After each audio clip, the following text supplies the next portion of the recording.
Good evening and welcome to another edition of Body Electrician Live. I'm Cheryl Whitehouse in San Diego, California, and I'm joined by my co-host, Nancy Piscatello in New York. Hi, Nancy. Hello, Cheryl. We have a couple of really special guests this evening. We have Dr. Wil Spencer, and we also are reuniting him with his old partner in crime on his show for quite a few years, Patrick Jordan. It's the first time they've been on together talking on the radio for almost a year now. So this will be an interesting conversation. Hi, Wil. Hello. And hi, Patrick. Hi, ladies. How are things going with you guys? I think we're both freezing. The freeze has hit, huh, guys? Somebody hit the button on the harp machine that said go from warm to cold. But of course. I was wondering about that. Got cold in New York, too. And they already have predictions, ladies. And see, I do public service announcements like this for just general listeners. They already have announcements that fuel costs are going to go up at least 20%. So buy your fuel now. Oh, boy. Wow. That's scary. We just bought propane at $1 a gallon. We got in ours ahead of time. Smart. Wow. That's a good price. Yeah, but we had to buy 900 gallons. Ow, heart attack. Ouch. Where's my oxygen? Not where you live. In Illinois. The #1 Jordanism. So, boys, Cheryl and I were thinking about the fact that Dr. Wil Frankenstein over there has has gone more into agriculture. I'm hearing you say, Wil. So we thought that might be a kind of a cool topic this evening about what's going on, at Body Electrician and other parts of Body Electrician. Then we can get into, hopefully, Mr. Jordan there can banter back and forth on the wonders of glyphosate. Oh, of course. All the other USDA wonders to enhance the industrial health of agriculture. We figure that's where it's going, right, Patrick? Well, and I was already going to pick on the words. You're getting into agriculture, Wil? How about something like, getting back to the land and farming? Yeah, that's it more appropriately, yeah. It's all about the words, eh? It really is, because I call it farming, PHARM. Mm-hmm. Farming, and, Wil brought up glyphosate. If you understand the way that it was developed and patented, it is listed as an antibiotic and a pesticide. And a metal chelator. Thank you. Yeah, pull out your list. So anything that is a metal chelator and listed as an antibiotic, you know that it's not good. Well, hey, this is the kind of back and forth that Wil and I have always had. He'll say something and I'll say something, and we bounce off of each other because it's almost a ping pong game. When you have metal chelation, there are microorganisms that are so sensitive to the mineral content in the soil that if you're lacking molybdenum, then there is a bacteria that will only grow in the presence of that metal. And if that metal is gone, that bacteria will not grow. So then we can cross over from the idea of compartmentalization, where you have the topic of, well, glyphosate is a metal chelator, okay, and then you put a period on it, and then everybody just turns 180 degrees, and then now look over here at this slide, it's also a pesticide. Well, good grief. If you can kill a bacteria by chelating its metal, you just made the chelator a pesticide. But turn of 90 degrees counterclockwise to the right, and you have an antibiotic, a wonderful pharmaceutical drug. Why does it seem that there's so many things that turn into or somehow also are antibiotics? I don't really get that. Can you guys explain that to me? It's called the shuck of jive. You tell us. Let's throw it back at him, Will. Okay, Nancy. Go ahead. What is the meaning of antibiotic? Anti-life, against life. There you go. I got that much. And so, even, if you drink too much water, you can drown. If you eat too much salt, you can die. There's a lot of things that are against life, but when you actually design something, it's like, guns, you don't put a bullet in the ground and get a gun tree. You have to design it. And when they design this stuff, they do it with intent so that it has like multiple, it's called full spectrum warfare. It has multiple generational domino effects. Right. Yeah, I just interrupted Will, which is no, it's good. Go get him, Will. Well, the thing that I really like about the glyphosate issue is nobody's talking about how it's passing on through the food chain and ending up in your gut and basically disrupting the whole mineral balance inside the body, not including the microbial balance, but the biological balance. Well, and see, everybody can tell me to shut up if somebody has something to say, but see, once he says that, we have the work of, I think it's Stephanie Seneff. And she's the darling girl out of MIT, she's the brain that's on our side. And what's lacking here, amongst like the highest of high-tech science in molecular biology, is she's telling us everything that's going wrong with the use of glyphosate. And it's high science. I'm going to guarantee you, when MIT gets together with their, and by the way, they partnered with their artificial intelligence department, and that ought to raise some big flags there. They give you the best science, and they tell you that the glyphosate actually mutates microorganisms. So the soil microorganisms are mutated, the organisms that are in our guts are mutated, and then they have to, because their genes have been changed, adapt to their new dysbiosis, as it were. And in doing so, then we get the unbenefit of them having problems with their ammonia metabolism. So then we have to deal with disrupted ammonia metabolism inside of us because the bugs that live in us have disrupted ammonia metabolism. And this is why I called it a domino effect. But here's my biggest problem. Stephanie Seneff, darling girl of MIT, never once says, because it's a simple molecule, it's glycine and some kind of phosphate. I always forget what it is. Nobody says what the antidote is.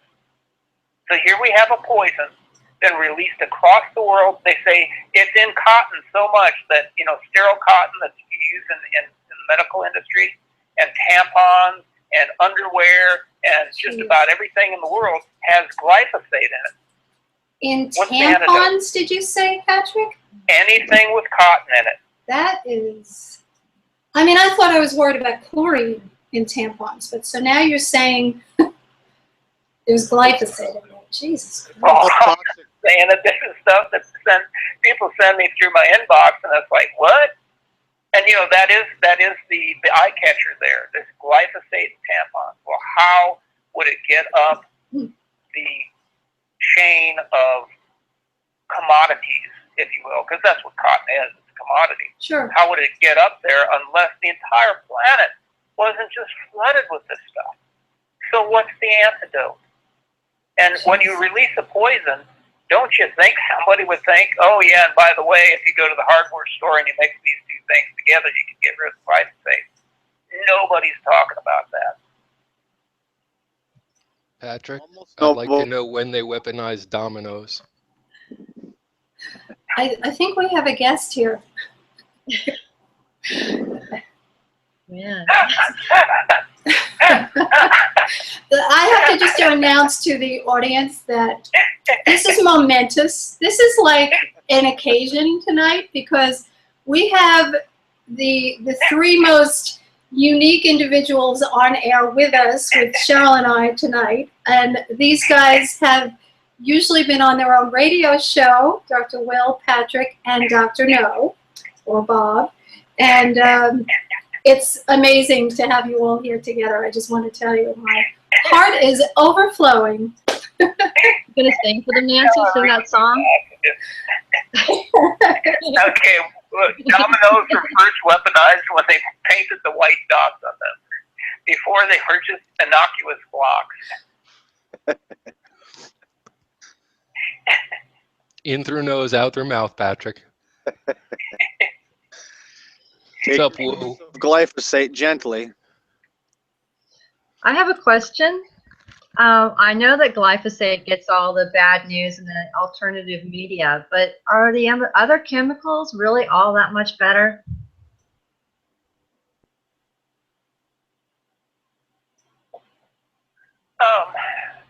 That was a quiet moment there, guys. Ask that a different way. I want to Used jump to on that, it, like, yeah. like a Rottweiler getting your slippers. But ask it the same thing, but a different way, and I want to be able to like address that. Which of the 88,000 chemicals are you referring to? Right. Okay. I just mean they probably vary in degree of toxicity and different things, but I just know glyphosate gets all the attention, but there's probably some other bad boys up there too, or they just, I mean, all sorts of stuff comes up in the scans. Okay, so if I can, because I seem to be dominating this conversation, and I apologize. Don't apologize. I don't get out Patrick. much, but this is my society. There was a chemical called atrazine that was so persistent in the environment and so toxic that if you had, I'm pretty sure it was micrograms, which is small doses. If you had micrograms of atrazine in your runoff water, which gets into like little creeks, streams, lakes, groundwater, you could change the sex of a frog in one generation. And so that should make your underwear pretty tight, just thinking about that. And that was just one weed killer. That was just one. And like Wil says, there's thousands of them out there. Is any one of them any good? And my answer would be categorically, absolutely not. So why is glyphosate getting top billing? Is because if you were to choose a weapon from 1974 that was the most effective broad spectrum agent, this is the thing that is affecting the biggest change in the genome of the entire planet. Genetic modification on a global scale. What was that, Pat? Oh, sorry, I spoke over you. There's a genetic modification on a global scale outside of a clinic. And, global, because what Senef's work showed out of MIT was everybody around the world uses this stuff. A long time ago, they were saying they tested the urine of men in Germany in the cities, and they were urinating it. People like me and Wil, we lived in rural situations where there'd be literal clouds of pesticides, and I'm not kidding on that. I used to drive through a cloud of green because they use stains to let you know that it's there. They use odorants because most chemicals don't have a smell. And I used to drive through green clouds of pesticides.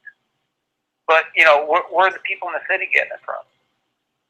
It's worldwide. And the other part that I did not say about glyphosate that Senef's team noted was that it's addictive.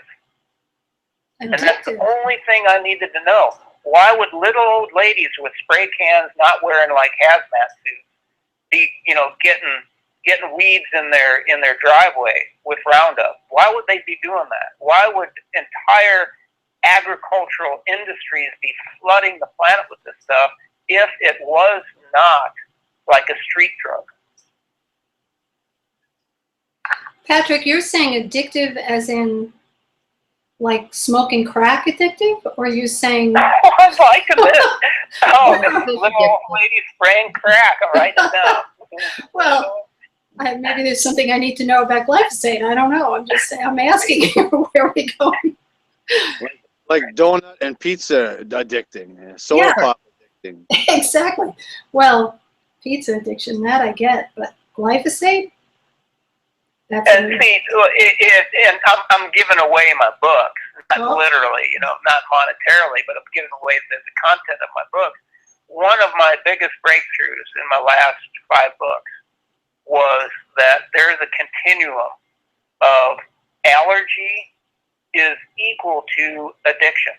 And I can prove that using Theron Randolph's work. It's a one-to-one relationship. Allergy is addiction. But allergy is also part of immunity. Immunity in these days is represented by hypersensitivity, which means your immune system has gone amok. And then after all that nastiness, you have to detoxify. So all 5 of those conditions are happening together. They cannot exist apart from each other. And so let's think about this. If somebody had like allergies and they did not know what the world around them was capable of doing to them, they might seek out the thing that aggravates that allergy because of the stimulus that it provokes in the adrenal glands and the histamine response, and it becomes a vicious cycle.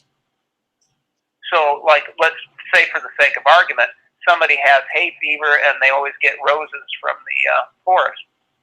They're contributing to that cycle, never once putting together that the roses is, creating the pollen allergy.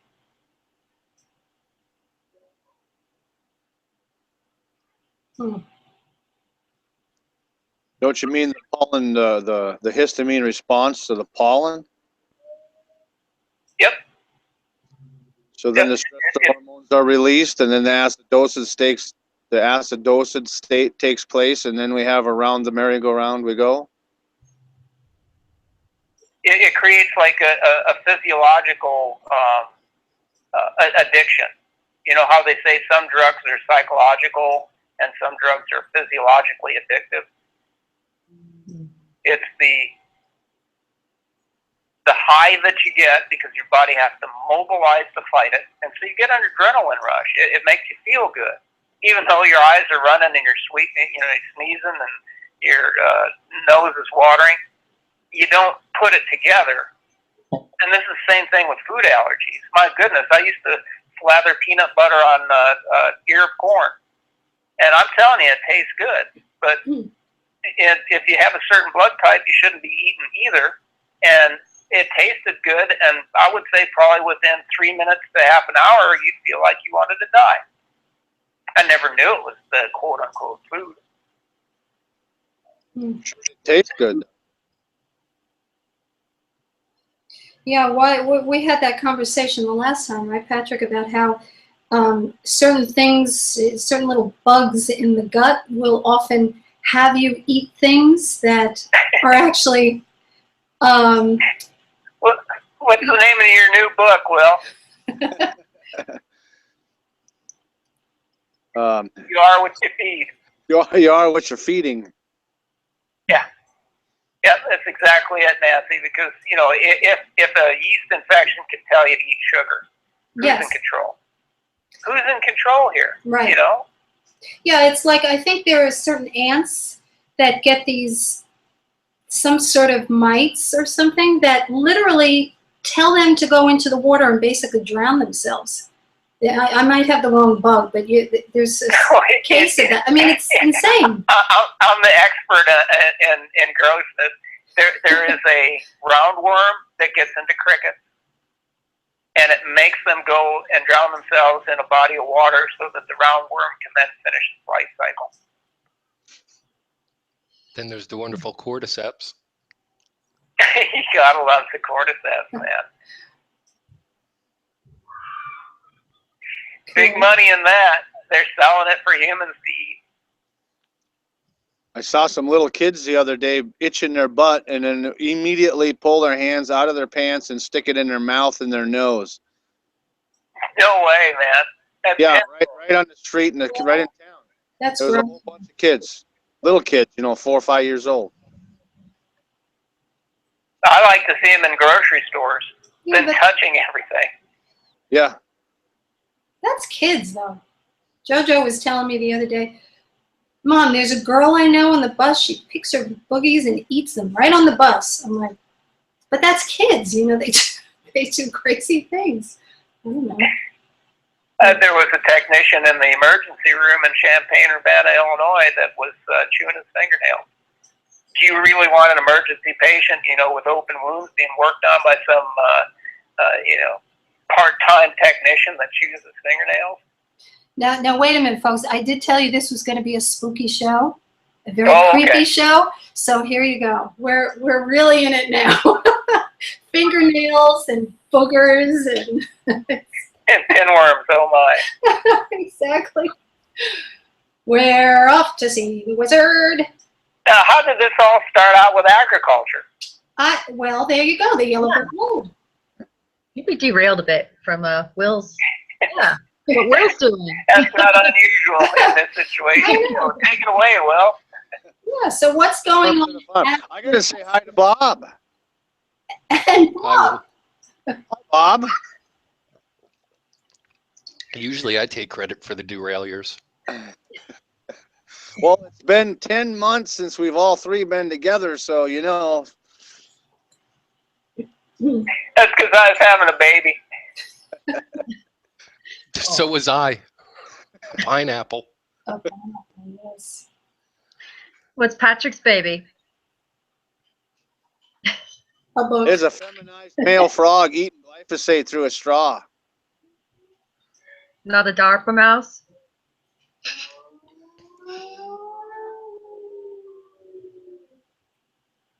All right, since we have a moment of silence and since we're not going back to the glyphosate quite yet, I have a question. Okay, so Dr. Will, you know a lot about the body parts. So I have a question for you. Before, I got an itch on my back, right? Okay. So I have this cool monkey thing. It's like a monkey claw. All right, so I'm scratching my back and I am just in heaven. And I'm saying to myself now, I understand that the fingertips are very sensitive. Why would the back be sensitive like that? Anything on the neck for me, the back is just very sensitive. So what is that? Is there a reason for that? And does it connect with other things? I know you know a lot about that. Well, yeah. What do you have back there? You have your whole network coming out of your brain, down your spine. That's for your whole central nervous system, right down your back. And what's your largest organ? Oh, your Your skin. That's what it is. And everything's connected. So you have your lymph system, all your nerves. Then you have your fungal network in your body. Throughout your skin. Which is why we have itching in the first place? Is that what we're getting at there? I think so. A lot of times is why do we itch in certain areas and not in other areas? Right. There's a Buggers. lot of, Right. some people, let's talk jock itch, for instance. Just because I've had quite a few people that now having, genital itching. Yeah. You have an infection in a certain area. There's several different reasons why you itch. Imbalance usually, some sort of imbalance, no? Well, I had an infection for the longest time just below my navel, right where the belt buckle would be. And when I would scratch it, it'd feel like heaven. Right. but then the next day there'd be like an outbreak in that area, like a fungal infection. So I'm thinking that the fungus or something got me to scratch that area to damage some tissue. So then there would be food in that area released because damaged tissue, because when you scratch, you know, there's damage taking place, causing something to happen, extra lymph flow, damaged cells. So then you would have an increased infection go on. Okay, so this is what we have done for the past 4 years. So I took notes. We opened up with glyphosate being contagious. Contagious. What did I say? Addictive. Wait. Addictive. Same thing. I like contagious. Same thing. That was a good Freudian slip. It's addictive. And, you know, it's like, what is he talking about? Is he mad? And so it's a chemical. Chemicals, you know, crack cocaine can be addictive. We're just going to go with that because it's not me. It's, you know, Stephanie said I'm saying this. And then you, Nancy, bring up, well, my back itched, so I scratched it. And I liked it. Well, people must like spraying Roundup because it is addictive. You know, it's been demonstrated it is chemically addictive. So they must like spraying it because what did Wil just say? You got a fungus. The fungus did what? It created an itch, which was part of what? A cytokine cascade is an immune response. And this is what I'm talking about with the continuum. The immune response led to histamine release, which led to the itching, the swelling, the redness, the scratching, the damage that led to more infection that led to what? Back to the fungus. So this snake has just swallowed its tail. It is a complete loop. And it's just like the glyphosate. The glyphosate makes people spray weeds. And then what happens? The weeds become super weeds, and they stop responding to the glyphosate. So what do? They go, oh, gee, you know, we're Monsanto.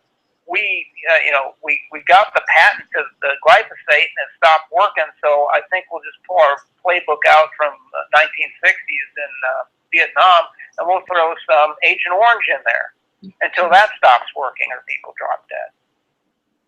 These are stepwise procedures where it's almost as if, and this is where Bob can ring in on the esoteric nature of this, the chemistry itself dictates the cycle of life. Absolutely. Two things about glyphosate. One is it's an organic binder. So in a lot of instances, like Patrick was saying, the plants stop reacting to glyphosate. They mix other assorted chemicals in with the glyphosate to make it more effective. So when plants stop responding to one mixture, they start responding to another. And the second thing is it binds very tightly to the soil. It'll stay in the soil up to like 6 months. What breaks it down? Bacteria.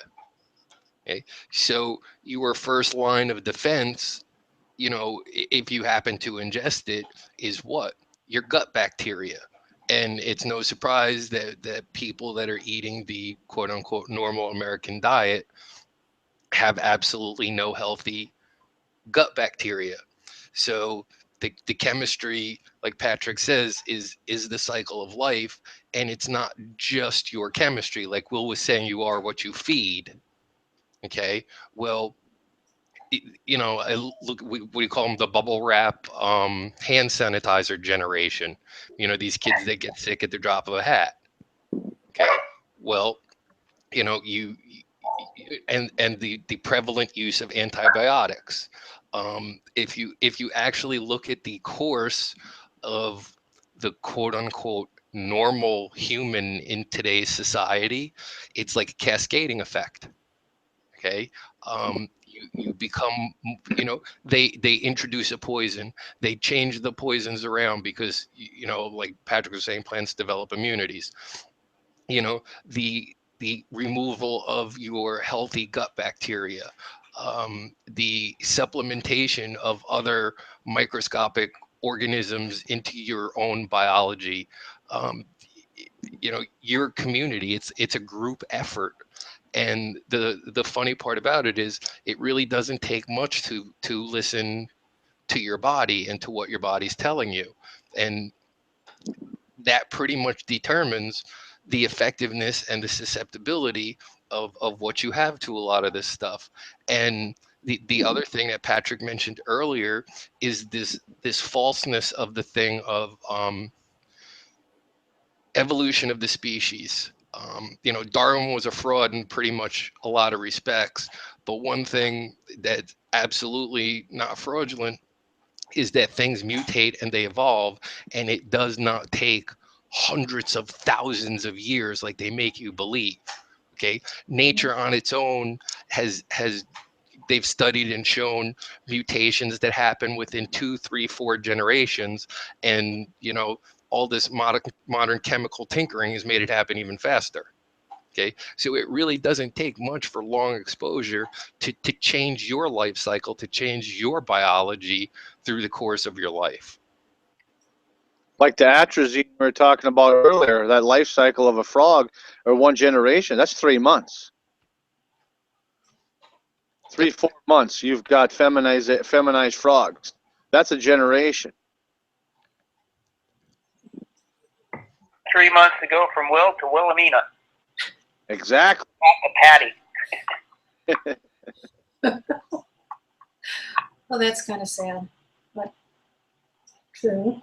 Well, you think about that. You got atrazine is used on corn. Glyphosate is used on corn. Okay, let's just talk corn. Okay, we have corn is in your gasoline now. Oh no! Stop it, man. Yep. Corn is in your soda pop now. Corn is. Stop it, man. It's all over the place. And then you got glyphosate and atrazine on cotton.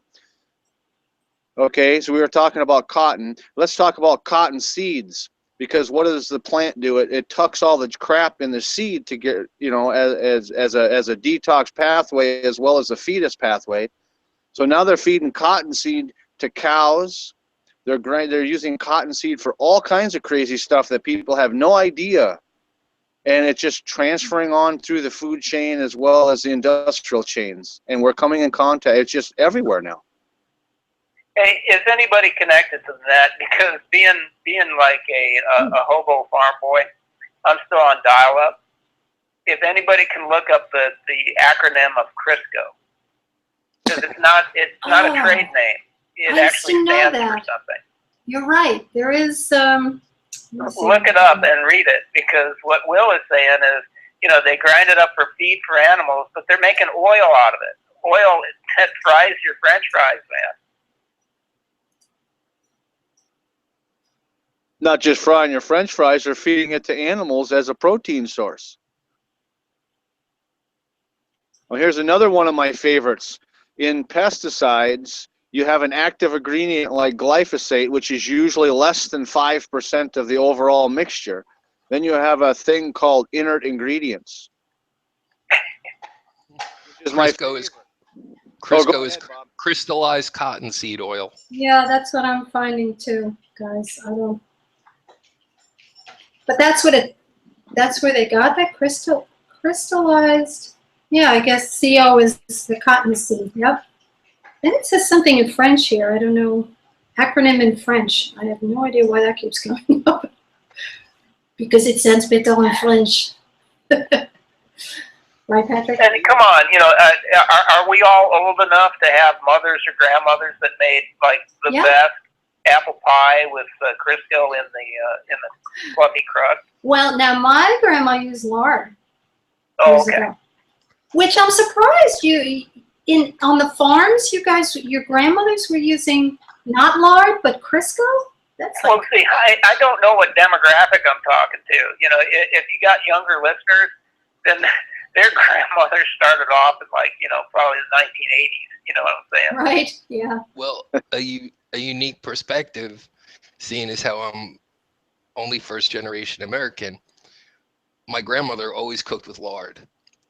but when I was a kid, Crisco was marketed as fat in a can. Yeah. Oh, Yeah, I love that.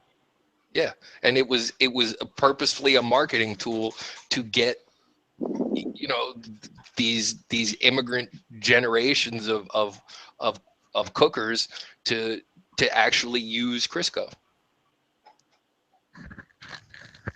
yeah, I remember seeing that, and I had some old magazines from the 40s, Life magazines, and you could see the ads about Crisco, and they were really trying to get the homemaker, the little woman at home, to really use this product because they really didn't trust it.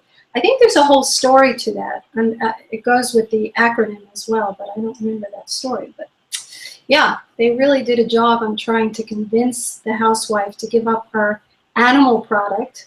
But that's what they're doing today, aren't they? They're still doing that. Walk away from animal products. Don't eat animal products. Well, they've been through a chain of stuff. Bill Shatner, what was that stuff he used to push? In addition to margarine, he used to push Pam. rapeseed oil, but it had a brand name. Oh. Wasn't it Pam? Mm-mm. No, it was like a cooking oil. They used to claim it was good for you because it was pretty much clear, but it was just rapeseed oil. Canola. Promise or Thank you. something? Canola. Oh, okay. Canola.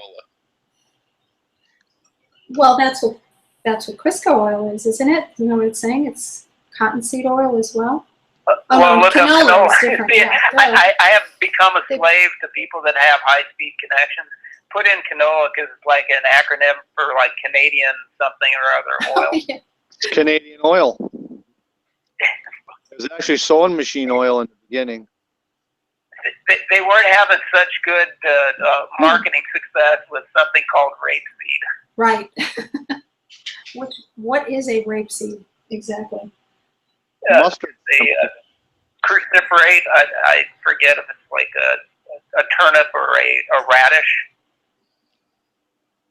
Oh, so it actually is a food item? It's something you can actually eat? No. Well, you know, The family. think of who you're talking to here, girl. It's like that question is loaded and debatable. It's about any of your three panelists here.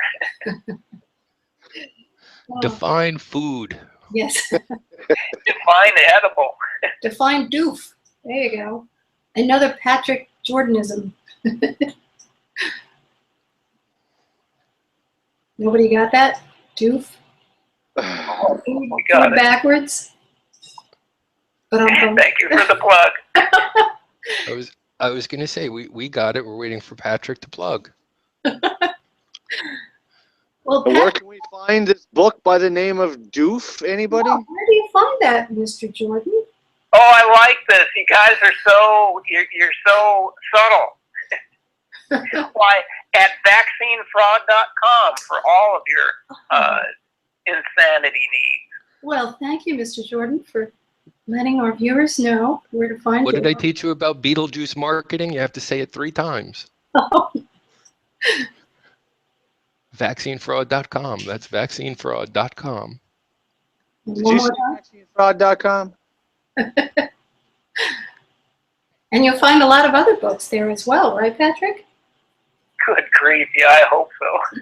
Yes. There's 15 that I've produced so far. That's a lot of writing. And, Have you finished mine yet? And this is a good segue. This is a good segue into, hey, Pat, what have you been doing lately? It's like I took 3 years off to finish my last 5 books, and I have been catching up with 3 years of work that has not been done out here on the farm. Good grief. Hmm. Good grief. That sounds like the Great Pumpkin to me. Sorry. I go right to I'm sure they weaponize pumpkins. We haven't just gotten to that part of the show yet. I'm sure. Not just by launching them at a trebuchets. Oh man, is that cool or what? The pumpkin chunking contest. Yes. Are we rednecks or what? It's great. Hey, you don't have to be a redneck to appreciate creating a gun big enough or a catapult big enough to shoot a pumpkin like 800, 1,000 yards. You don't have to, but it sure helps, man. That's just a well-funded version of everything we did as a 12-year-old. Next to the potato launcher. Yeah. If you do them right, bowling balls are even better. And did you boys all do egg throwing, egg tossing at houses when you were kids? How many? Let's get it out there. I can't claim doing anything nasty to my neighbors, but No. I had learned this trick that an eggshell, because of its geometry, is so strong that you can cup it in your hand and squeeze your hand as tight as you can possibly squeeze, Yes, and that egg will not break. right. And I was so impressed with that as a freshman in high school. I thought, oh, this can't be so, and I was squeezing it as tight as I could. And then I said to my family, hey, I wonder what will happen if you hit it with a fork. Huh. Not for nothing, but Later, when was I was cleaning up the when I house. was a kid, if we ran across an egg, we hid it in the hopes of being able to have it for breakfast. Hey, your family used to chase down dandelions, man. Yeah, on the side of the Bruckner Expressway. Wow. That's, I lived in a neighborhood that had a lot of Greeks. They go, every time they're there, every weekend, they go out to the field, they dig up the dandelion roots. Same thing. Put it That in was a salad, right? that was cross-culturalism in the Bronx. It didn't matter if you were Mediterranean, Italian, Greek, Spanish, Cuban, whatever. Dandelions, I guess, are a global weed. And all the old ladies would gather along the side of the Bruckner Expressway and pick the dandelions, and they would all bring each other leftovers. Before the day of glyphosate, I'm assuming. Oh, Oh, my God, oh. woman, you are a mind reader. I was waiting, because, I don't like to interrupt Yes. people. I was waiting for the conversation to lull so I could go, and that brings us all the way back to glyphosate. Because I'm not kidding. Now listen to me. This is important. I had found that among the folk remedies, one that was favored by the old folks that used to come over here on boats was this thing called burdock. And I'm going like, you're crapping me, man. Because burdock is something we used to cut out of bean fields by hand. Yeah, right? Oh, by the way, Cheryl, most of those older chemicals, they didn't work either. And so they'd saturate these farm fields with deadly chemicals, and then they'd send kids out there with these things called bean hooks or machetes to cut weeds out of the bean rows. And burdock was one of them. And I'm reading this stuff going, yeah, it was a favored remedy of the early settlers of America that had brought it over from the old country. And I'm thinking, holy crap, I have not seen a burdock except for ones that have been nurturing in weird places on my acreage. I have not seen one. And I'm going to say, conservatively, 7 years. It's almost like they went extinct. That's because you live too close to corn and beans, Patrick, because it grows away from agriculture really well. But, and this is what I'm saying, Will, it didn't before glyphosate. Back in the days of the other pesticides, you'd go out to the field and you'd have the entire, pantheon of weeds out there. There was still, very strong resistance to these chemicals. Anymore with glyphosate, you only have the super weeds now. And they're very few, the super weeds.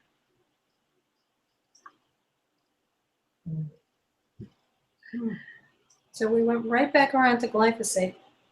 It's got a lasso around us. And we go back to what Wil is doing to save the agricultural world. Yes, well, I was going to say, you didn't. I didn't hear you guys were talking over each other. What are you doing to save the planet this week? There you go. Yeah. He's drinking all the glyphosate. Yes, like the Hulk, he's just going to become this big green glowing Super weed. mad. For God's sake, don't get him mad.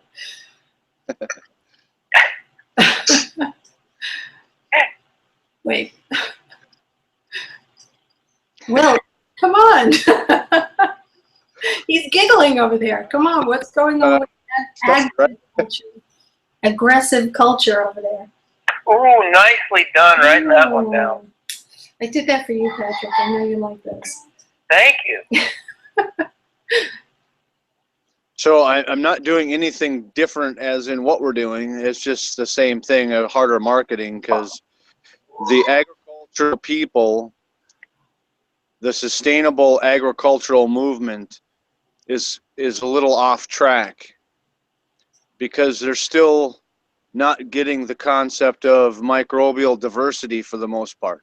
So they're using, instead of using glyphosate, Roundup as herbicide, they're using vitamin C as herbicide, or they're using peroxide or vinegar as herbicides. So they're not improving the environment, they're not improving the soil, they're just using less damaging items to kill things with, if that even makes sense. Well, Will, this is news to me. I knew they were spraying vinegar, which, by the way, is a broad spectrum antimicrobial, Right. as is peroxide, which means you're wiping out everything. This is the conundrum of, you know, the person that comes into the doctor with a head cold, and they give them an antibiotic. And, of course, antibiotics are for bacteria, not viruses, so they wipe out their gut and they get a yeast infection, so they go back to the doctor and they get something for the yeast infection, and, you know, that damages the liver and sets them up for, you know, a whole host of other diseases, and they go in the doctor for the liver disease, and then they get over that, and, you know, after a while they come back to the doctor because they got a head cold. I did not, however, hear anything about vitamin C, and so I always have to ask, because, you know, Will's a kidder like I am. Are you kidding me?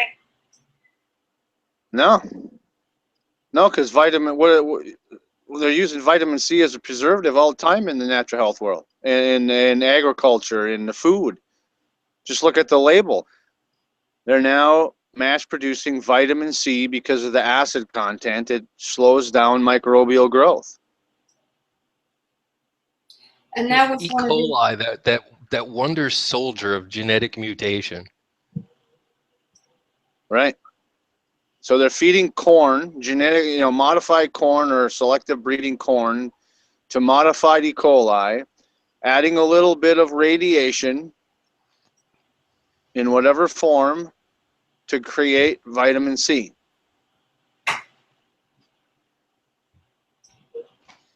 Come on, it comes from oranges.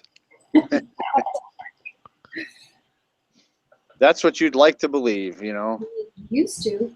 since they're using the word citric, you know, so it's close to citrus. Right. Yeah, well, citric acid is in like everything. You know, the It's a little, pesticide. It's a preservative. And the marketing is it's been enhanced with citric acid, like it's some kind of, you know, like it's a good thing, but it's not. It's so prevalent now in food products and in the organic section that it's changing things, you know, microbial, a gut, if it's changing people's guts. yet there are some positive aspects of vitamin C. Am I correct about that? Because that was something I was going to ask both, you know, the panel about. I can't see a positive side of vitamin C from my viewpoint, because the overuse of vitamins, or why even vitamin C is even used, is because that there's so much damage enzymatically in people's bodies that from the grains, the nuts, and the seeds, that they can't even produce vitamin C anymore. So the whole Krebs cycle's messed up. So this push for vitamin C in citrus fruit, high vitamin C fruits and tomatoes and things like this is so, it's like getting back, let's rewind back to the beginning, if there is such a thing. You know, in the 1400s, they discovered that the scurvy was so bad on the ships. As in The same, what's that? limeys. The guys that got scurvy were, they got that term limeys, which was Englishman is sort of a bad term for an Englishman, limeys. But it actually came because they brought limes on board and would eat that, so they would smell of lime when they come off the ships. But why did they bring limes on board? Say that again, Will? But why did they bring limes on board? For the exactly what you're talking about, so they wouldn't get scurvy, I guess. Exactly, but why were they getting scurvy? Because they weren't eating any animal products. They were eating gruel out there on the ocean. And the gruel, the grain, was shutting the enzyme production down. It totally stops the enzyme GLO, I forget the long name, but it stops the Krebs cycle, interrupts the Krebs cycle by stopping the vitamin C production. So then scurvy sets in. So we have that today. We have it so bad that vitamin C is used like drinking water all over the place. And now it's used as a pesticide. It's basically, vitamin C is almost like the glyphosate in the natural health section. Ouch. People are injecting vitamin C into their veins in hopes of stopping cancer. I've heard of that. Sure. It's a pesticide. They're just managing the microbes. I work with a couple of natural doctors around the country that do this, and they're starting to use the scanning in their clinics, and what's showing up is more. How do I want to say? The damage that's ensuing from injecting the vitamin C to stop the cancer is really damaging the body in other ways worse than the cancer, which is really infections. You see, so this is the convolutedness in all around us. It's craziness. It's no different than using glyphosate as an antibiotic, which they're starting to do now in the hospital. Really? Wow. Well, it kills everything, I guess. So what we have is two camps. We got the mainstream medicine camp, and we've got the alternative medicine camp. And we spoke many years ago about the overuse of oregano oil. Now, in and of itself, oregano, hey, I use it all the time in cooking. Oregano oil is like napalm. You read my mind. Abuse it. Say it again. I said you read my mind, and I'm thinking napalm, and you said it. It is overused to the point where people criticize antibiotics within mainstream medicine as creating superbugs, but nobody is talking about what naturopaths say, that you should never use any kind of natural intervention over 3 weeks without taking a week off and or rotating it with some other substance. Otherwise, you'll be doing exactly what the antibiotics did in the first place, which is mutating stronger bugs. And the other thing too, not that they're offering alternatives to mainstream medicine. They're making the same mistakes with different chemistry. Oh, I like that. Write that one down. What were you going to say, Bob? What Patrick just touched on, they're making the same mistakes. whatever you want to call it, natural medicine. People are, it's a market, okay? People want the magic pill. So Monsanto is the devil. Fine. Okay. Well, then they go to the homeopathic marketers, you know, who are their own Monsantos. It's like all these products out there. To say I've eaten a clove of garlic or two in my life is a bit of an understatement. Okay. I grew up, yeah. I mean, I grew up, garlic was like the main spice. Oregano, okay, to Italians, two big ones. Okay. It's well known that garlic cleans your blood. Okay. But I remember seeing, like, this is some hearing some advertisements for these supplements. It's the equivalent of 1,000 cloves of garlic. Oh, okay. How can that be any good for you? Okay. And this is kind of a hard lesson to learn, especially if you have no patience. You don't get fucked up overnight. You don't get better overnight. The whole thing is about balance. It's about homeostasis. And we've talked about this, even if it's been 10 months, like the parrot stuff. I mean, we've talked about this before. Your body takes time to heal. Okay. Nothing heals you. Your body heals itself. Okay. And you have to give it some form of balance.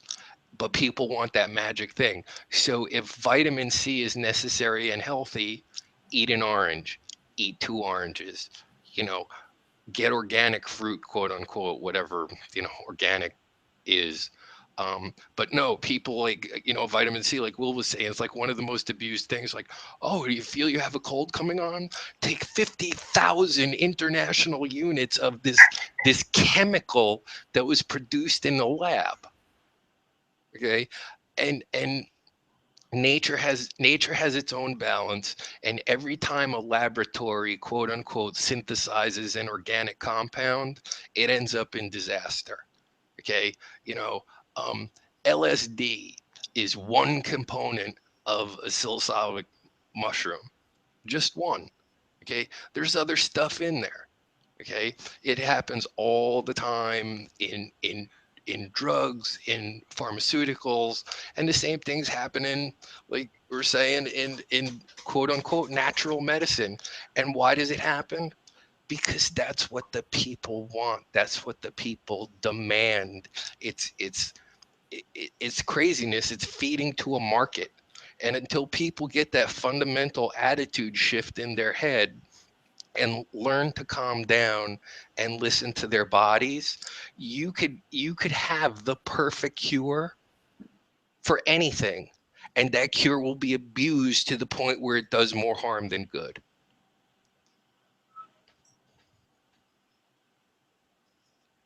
Can I make a public service announcement?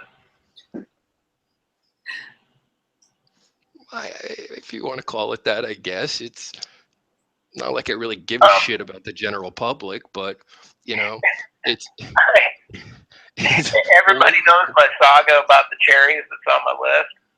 And one year I was, I pick up to 50 to 70 pounds of cherries off the tree. And some of the crops have worms in them. So you have to pit the cherries, make sure you're not processing a worm inside. And I'd be sitting there pitting cherries and dumping some into a bowl for, later processing. And then I'd be eating others. Well, when you're sitting there for like an hour and a half, I was constantly bathing my mouth with a cherry here, a cherry there for an hour and a half, and it just about took the enamel off my teeth. So when Bob says, yeah, if you want vitamin C, eat an orange, my public service announcement is, yeah, make sure you wash your mouth out after you do that, man. Cherries, and people don't realize cherries are one of the most acidic fruits that there is. But it's funny you say the cherry thing. My father, again, immigrant, okay, his primary source of American information, I shit you not, was the National Enquirer. Oh, I'm in pain. And In the 70s, in the late 70s to early 80s, cherry juice was the quote unquote miracle cure for cancer. So that's how I know how acidic cherries are. And don't they say drink cherry juice when you have, come on, somebody knows this. You can get cherry juice in the health food stores. What's it for? It's supposed to cure something. I don't know. In some sort of infection or something. Maybe urinary tract? Oh, cranberry juice for urinary Maybe tract. it's cranberry. But what's cherry juice for? Because you can definitely get that, and they tout it for something. I have to look that up while you guys talk. And then who can forget the wonderful grapefruit diet? Mm. Can we segue back to garlic? Because I was corrected. I was told that like the bunch that you get on the stalk is called a head of garlic, and each individual little piece is called a clove. So just to set up what we're talking about, so nobody misunderstands this. I grow my own garlic, and it's a variety that has the highest allyl sulfate content of any garlic on the planet. And I did that on purpose. And I'm telling you, I eat garlic raw. I cannot eat over 3 cloves of garlic before my eyes water and my mouth feels like it's going to fall out. So, Bob, were you saying something about, them advertising, take this pill, it's like, 30 cloves of garlic. Oh yeah, it's like it's a ridiculous amount. Sustain an assault like that. Well, and here we had actually spoken about this on a show a time before. Vedic peoples, Indian, Indian Vedic people, dots. Garlic, any sulfurous food, garlic, onions, etc. In Vedic physiology, it inhibits the communication between the right and left brain. So they don't eat it.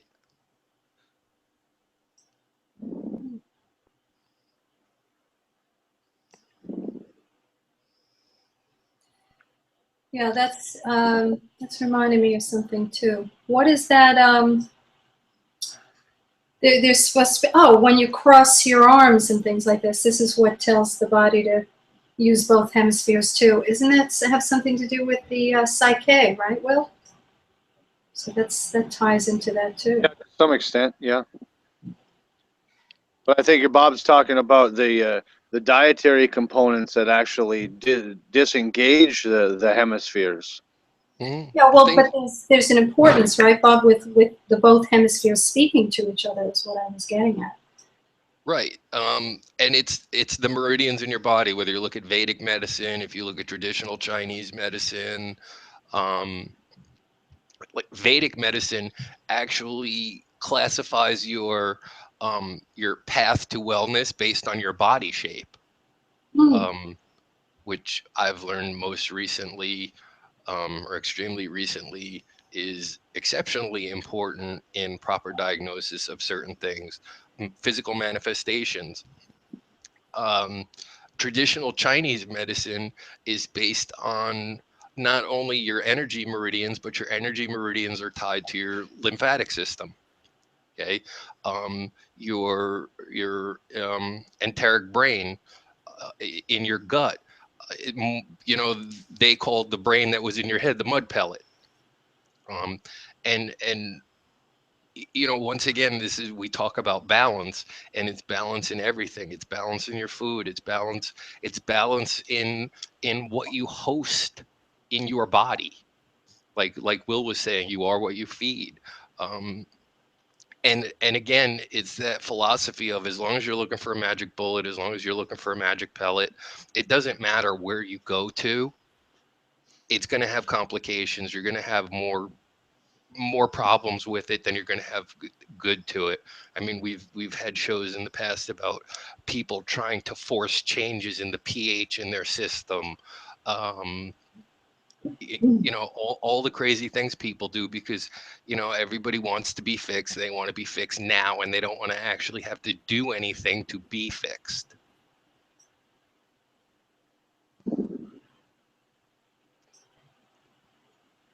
That's the biggest problem with what is called alternative medicine. People write to me all the time with purported miracle cures, and I cannot, because I'm not there. I did not experience the situation. I cannot discount what the claims are that have been made. But what is completely lacking in all alternative medicine, whether it's the man and woman off the street reporting it or some internet guru, is where is the generational follow-up? If you say somebody was cured of AIDS by taking liposomal vitamin C, give me the before diagnosis with clinical proof, give me the after diagnosis with clinical proof, and then let's just give them like 3 years down the line and see if the patient lived. There is very little follow-up in the natural health world at all, Right. if any. For anybody who's interested, by the way, it was gout. Gout, cherry okay. juice, yeah, it's supposed to cure gout. And then it says other things like arthritis and other things. But I know it's touted for gout, which I'm surprised I forgot about because we kind of deal with symptoms of that in our house, which I know you love that word. The other thing people don't realize too, like I said, nothing cures you. Your body cures itself. So like Patrick was saying, you can have individual A who takes a certain course of action, takes a certain supplement, takes a certain drug, takes a certain whatever, and it works on them. It works for them. There's no guarantee that it's going to work for everybody else because these things don't work in isolation in your body. Okay, your body chemistry is unique, and we've complicated that through the years in a shrinking world. Okay, we used to eat all the food that we used to eat was local to us. Okay, now one of the things that shocked the crap out of me was in Texas, we have like some of the best citrus fruit that I've ever had grown locally. Okay, yet you go into any commercial store and it's like, this is from Argentina, this is from Mexico, this is from California. It's like, are you trying to tell me that it's cheaper for you to fly in a fucking orange from Argentina than it is to walk 10 miles? Okay. It's all upside down.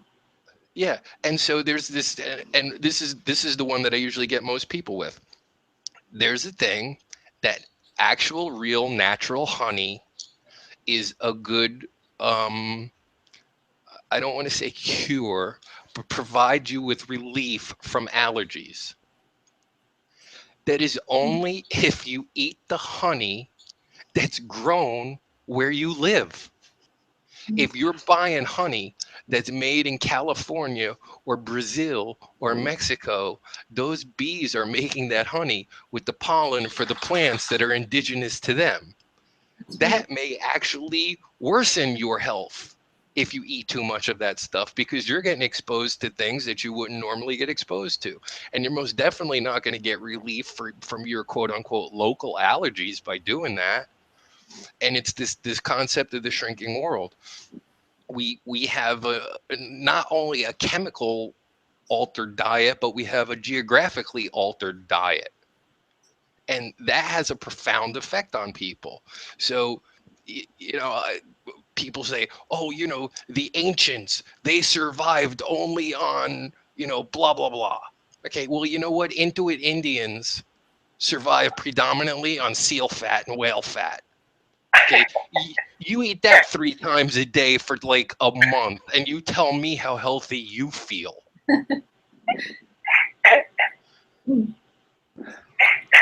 Good point. Patrick's giggling again. It's because I know too much, man. I've read stories about the Inuits, and they'll be sitting in the old igloo eating on the seal fat, and it's very adhesive, and your jaws can stick together. Oh, jeez. And you can't pull your jaws apart like up and down. So they take their fist and they hit their jaw so it slides sideways so they can start chewing again. Oh. It's like, man, can you imagine any American doing that? They'd knock themselves out. Well, you do that if you eat a Charleston chew. Then you got to do that. Oh, man. You're going all sorry, Halloween on us now. Bring It's in the candy. It's Halloween. I know I'm in trouble. Well, you got to have candy. Halloween, right, Will? Maybe not. People say that. Oh. And Will, by the way, update for you.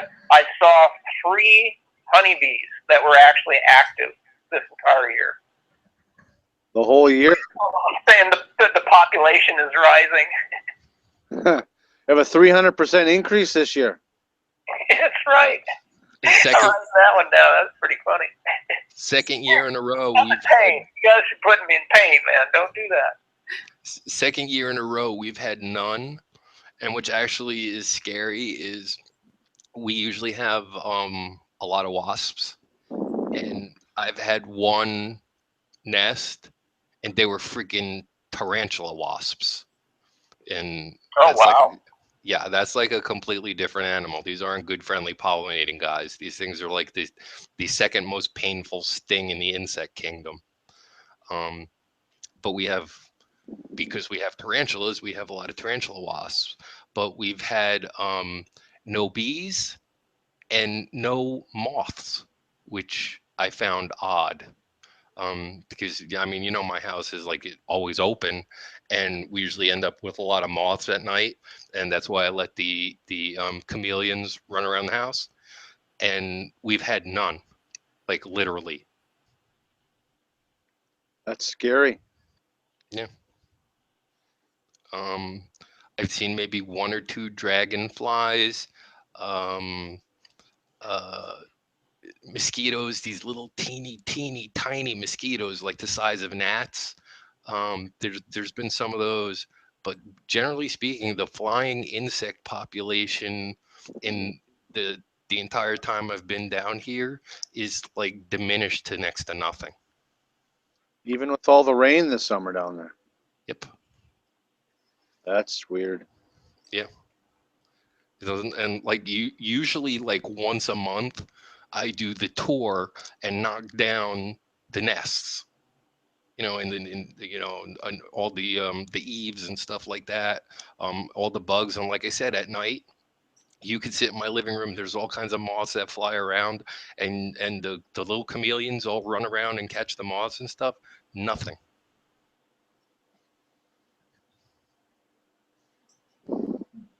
And this is the wettest year we've had in, I think, 7 years, 8 years, something like that.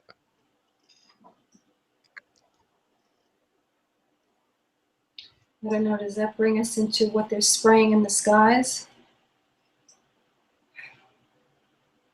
Yeah, don't go there. Gets a little too freaky. Depends on where the moisture's coming from, because the water, the vapors coming out of the Gulf, coming over Texas, the Midwest, up the Appalachians, is fairly caustic now.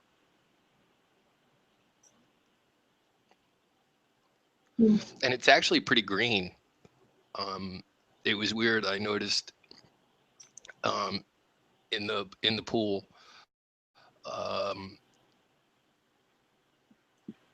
like if it rained and you didn't toss some extra salt in the pool or jack the chlorine generator up a little bit, if it rained a lot, the water would start to turn.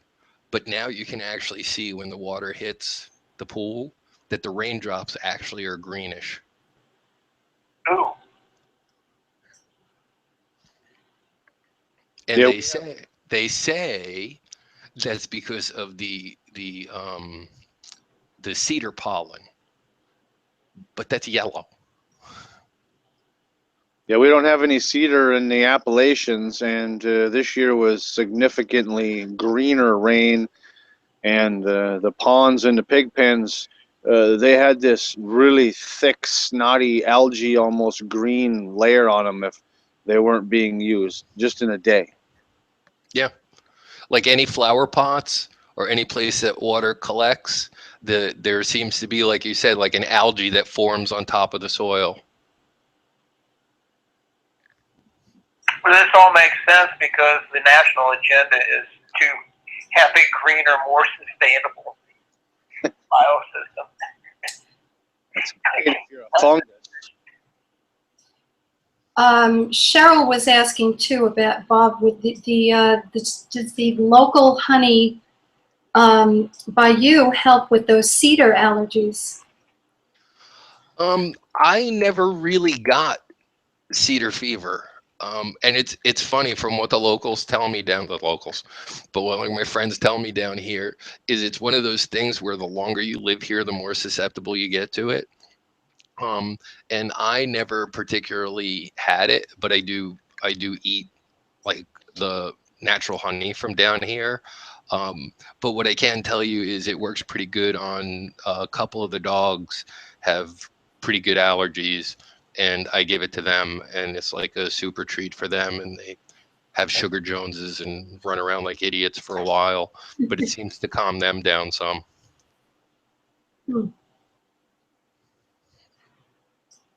See that, and that brings us back to the whole allergies thing from the beginning, right, Patrick? Well, the question that nobody is asking anywhere, it doesn't matter if it's like popularly on the internet or in medical textbooks or in any kind of forum. Why are we so sick? Everybody's ready with the, take this pill or overdose on vitamin C or, whatever the cure of the day is, but nobody's ever stopping to ask, why are we so messed up that we can't even get fixed when we're taking, and one of my most recent diatribes was on vitamin C recommended at 40 grams per day. I mean, that's enough to burn an ulcerous hole in your stomach. I mean, it's absolutely insane to have said something like that. So why isn't anybody saying, why are we so sick? Because back in the days of the limey, back in the days of seafaring, figuring out how to get away from scurvy, one of the other things that they used to take on the ships was a really large vessel full of sauerkraut, because if you ferment cabbage, it releases vitamin C into the brine after it's properly fermented. So they were eating sauerkraut and keeping scurvy at bay. Well, let's talk about what Wil, this is his favorite topic, is what is in fermented food. Well, you got the vitamins, you've got minerals, you got enzymes, but you also got the bugs. It's a live culture. That's four things there that make for a balanced, it's a non-doof item. It's a balanced food. Non-doof, I like that. So what is the difference now where you can take, on the advice of a guru, 40 grams of vitamin C per day when it took maybe, at tops, 100 milligrams to completely cure somebody of scurvy? Nobody's asking that question. What could possibly be different these days? Well, part of what I was saying before is if a little's good, more is better. And the other thing too. That's exactly where the problem begins and ends. Because nobody's going to tell you what I'm going to tell you right now. I mean, this is a Body Electrician live exclusive. When you take vitamin C or vitamin B6 in excess for a long period of time, your body goes, oh, well, I only used to need 100 milligrams. Now you've been feeding me 10 milligrams a day. I think that's my new set point. And so if for any reason you fall below 10 grams per day, I hope I said that right, going from, 100 milligrams to 10 grams. If you fall below the 10 grams, that's your new set point. Anything below 10 grams then becomes scurvy. So you have to wean yourself slowly over time to get back to your lower set point, or else you have created, and this is what we're talking about, where alternative medicine becomes the similar problem to mainstream medicine. You've just created a disease state because you caused an imbalance. What should happen is you replenish your vitamin C, you get to a certain level of health, and like the naturopaths say, then you quit, man. You don't keep hammering yourself with 10 grams of vitamin C for the rest of your life. That's insanity. And the other thing too, which I didn't realize, and this directly comes from my experiences with Wil years and years and years ago. Even in a supermarket, food that's quote unquote organic, okay, it really isn't. So in certain things, like I had the benefit of growing up, that there was a lot of healthy food, a lot of homegrown food, things like that. But stuff like honey and yogurt and just like the things that weren't made at home, that they were bought in stores. When there were little markets, you used to go buy food or trade food even with neighbors and stuff. It was basically the same thing. Okay. When I first like really found an organic farm, like a real organic farm, I was amazed at the amount of things that I refused to eat and never ate in my entire life, because they don't taste the same. They're if you take a jar of, we're talking about honey before, if you take a jar of any sort of commercial honey from the store and a jar of actual honey from a beekeeper, they don't look the same, they don't taste the same, they don't smell the same. There's absolutely nothing similar about it. The same thing with eggs. I grew up with like real hen eggs and stuff like that. And you go to the store and you buy eggs in those styrofoam containers. I don't know what they are. I don't know what animal they come from. I don't even know if they come from an animal. Okay. But the animal that laid them isn't healthy to begin with. And why are you laughing? This is true. Well, you say it. Because you're telling the truth. But it's amazing. What I was going to say is it's amazing. Again, if you listen to your body and what your body gets used to, and you just give it a little time, the little simplest changes. One of the things, and this still to this day is the most amazing thing to me.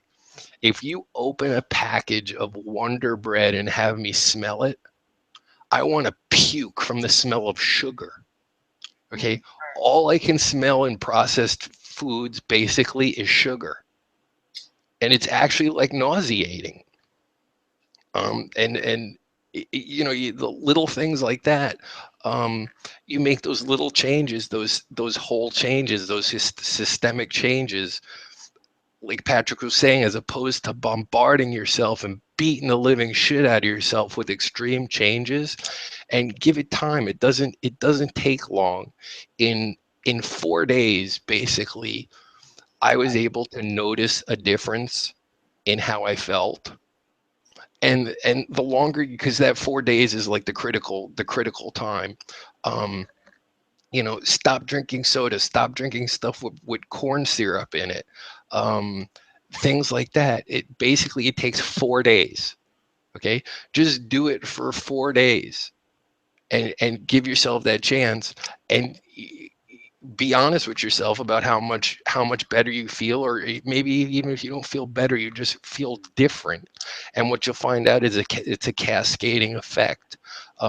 You change one bad habit, and suddenly what you'll find out is that your other bad habits aren't so appealing to you anymore. And if you just spend some quiet time and listen to that, but if your body's stressed out in one direction and you just hammer on it chemically to stress it out in another direction, you still have stress. Nice.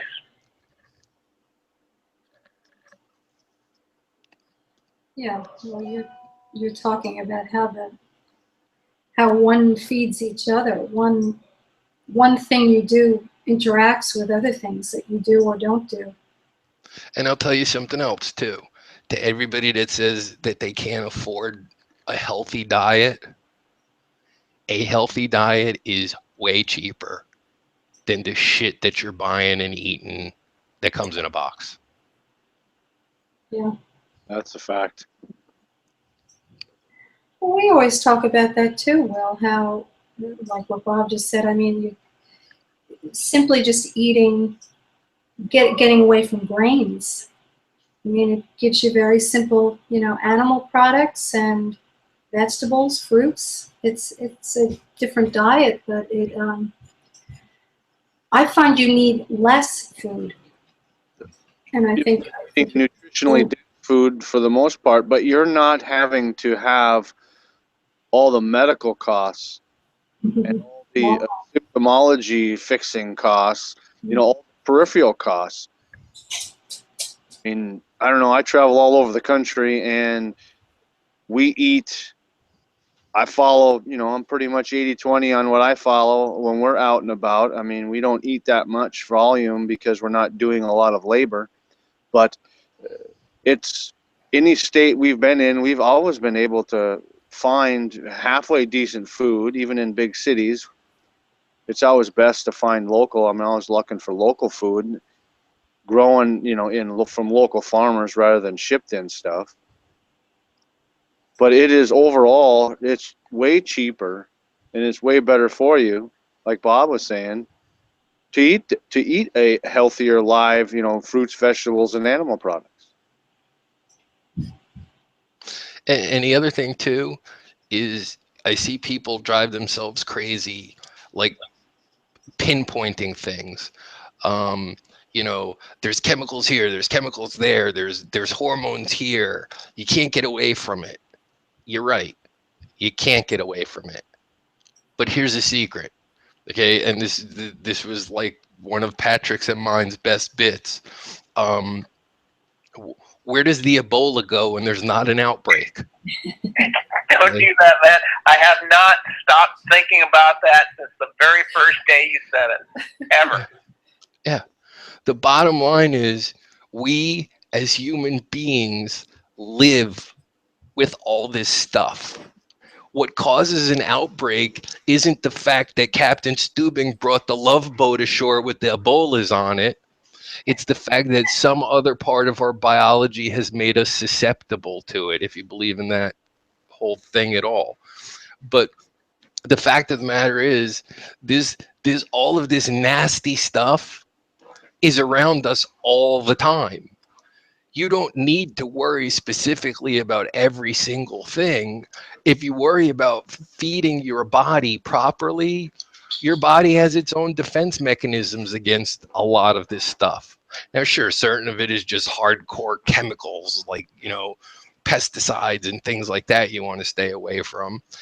But even those, they said when they invented plastic that like within X number of years, the entire world was going to be buried in plastic because it's not biodegradable. And lo and behold, Mother Earth created a bacteria that eats plastic. Okay. Dude, I saw it on the Andromeda strain. Yeah, or DuPont made it, or somebody made it. Okay. But the fact of the matter is, there are now microorganisms that consume plastic. That's their food. Okay, so you know what? It's that balance thing, and they do their best to keep us afraid, and they do their best to keep us off balance, and they do their best to dangle those magic bullets in front of us, and it's just all bullshit. you touched on something interesting there too, Bob, about why certain people get ill. You know, it's maybe the way, is it the way we're living, the way we're feeling about life? Is it how we take in life? You know, there's a balance within, and then maybe when that balance is not so balanced anymore, that's when we're susceptible. Or is it we pick up something from the environment that now starts causing problems? There's so many different ways of looking at health and what's causing our ills, but that's an Okay, interesting one. so this is based on my own recent personal experience, Yes. and I don't know how much you want me to, into the details you want me to get, You will go but wherever you want with that thought. here's a simple fact. Okay, any sort of stress that you incur in your life affects your chemical balance. So take things to an extreme. Everybody's heard of the fight or flight reflex. Sure. Okay. So if you're, in a situation of extreme fear or surprise or whatever, okay, your body changes chemically. It produces increases amounts of steroids, ACTH. It increases your adrenaline. It gives you auditory exclusion. It gives you tunnel vision. There's a host of biological things that happen to your body. Okay, you develop in certain areas, quote unquote, superpowers. Okay, that comes at a sacrifice, and the main sacrifice it comes at is that the first thing is your body stops repairing and rebuilding itself because it focuses all its energy on giving you what you need to deal with the perceived threat. The second thing is any shortcomings that you have to deal with that threat, the body will leach from itself. Okay. So if you're short of calcium, the body will leach calcium from your own bones. Okay. And this happens to people, like I said, the startle reflex, the adrenaline dumps and things like that, this hormonal system imbalance. This happens to people, like I said, it's a fight or flight reflex. Okay. What happened to me was that because of a tumor, my body was chemically put into a fight or flight reflex 24 hours a day, 7 days a week for pretty much 5 years. Okay. Combine that with the fact that I have always been someone who trained to push my startle response higher and higher and higher. Like you have to go to extremes before I get to that adrenaline dump state. Okay. I coped with this unknowing what it was for 5 years. But eventually what happens is a condition that one of the doctors described to me as necrosis. Okay. It's what happens to your body when you die. Okay. Literally nothing in me was regenerating. Okay. That's an extreme and it had a specific reason. Back that down to everything that I know about, from being Gnostic and esoteric. Your mental attitude is the primary determinant of what balance your body is in. Okay. Constant fear, constant anxiety, and constant worrying biologically puts you in a state where you could have the purest, healthiest diet in the world. Your body won't use it to make you any better. Okay. It uses all of that to help you focus on whatever it is that you're afraid of. Okay. And it's very cliche for people to say, well, you need to have a positive outlook and positive affirmations and all this shit. It's trivial at that level, but there are very, very real concrete biochemical processes that are tied to your emotional state. And unless you have that attitude, and unless you don't cut, if you need to cut out negativity in your world. You need to stop being afraid. You need to stop worrying. You need to stop with the anxiety. If you don't, your world will get, and this is something that I find common in a lot of people that are warriors, their world gets smaller and smaller and smaller and smaller, because just like their biology focuses on their stress, their concentration, everything about you changes. Okay, everything is perceived as a threat, or you process things as to whether they're a threat or not. You find yourself not paying attention to other things, and it's not a trivial thing. It's been explained esoterically. It's been explained philosophically. It's been touted by all of these memes and all of these live long and prosper gurus and all of this happy horse shit. But they never get to the root of it. The root of it is your emotional state is the largest determinant of how your body works.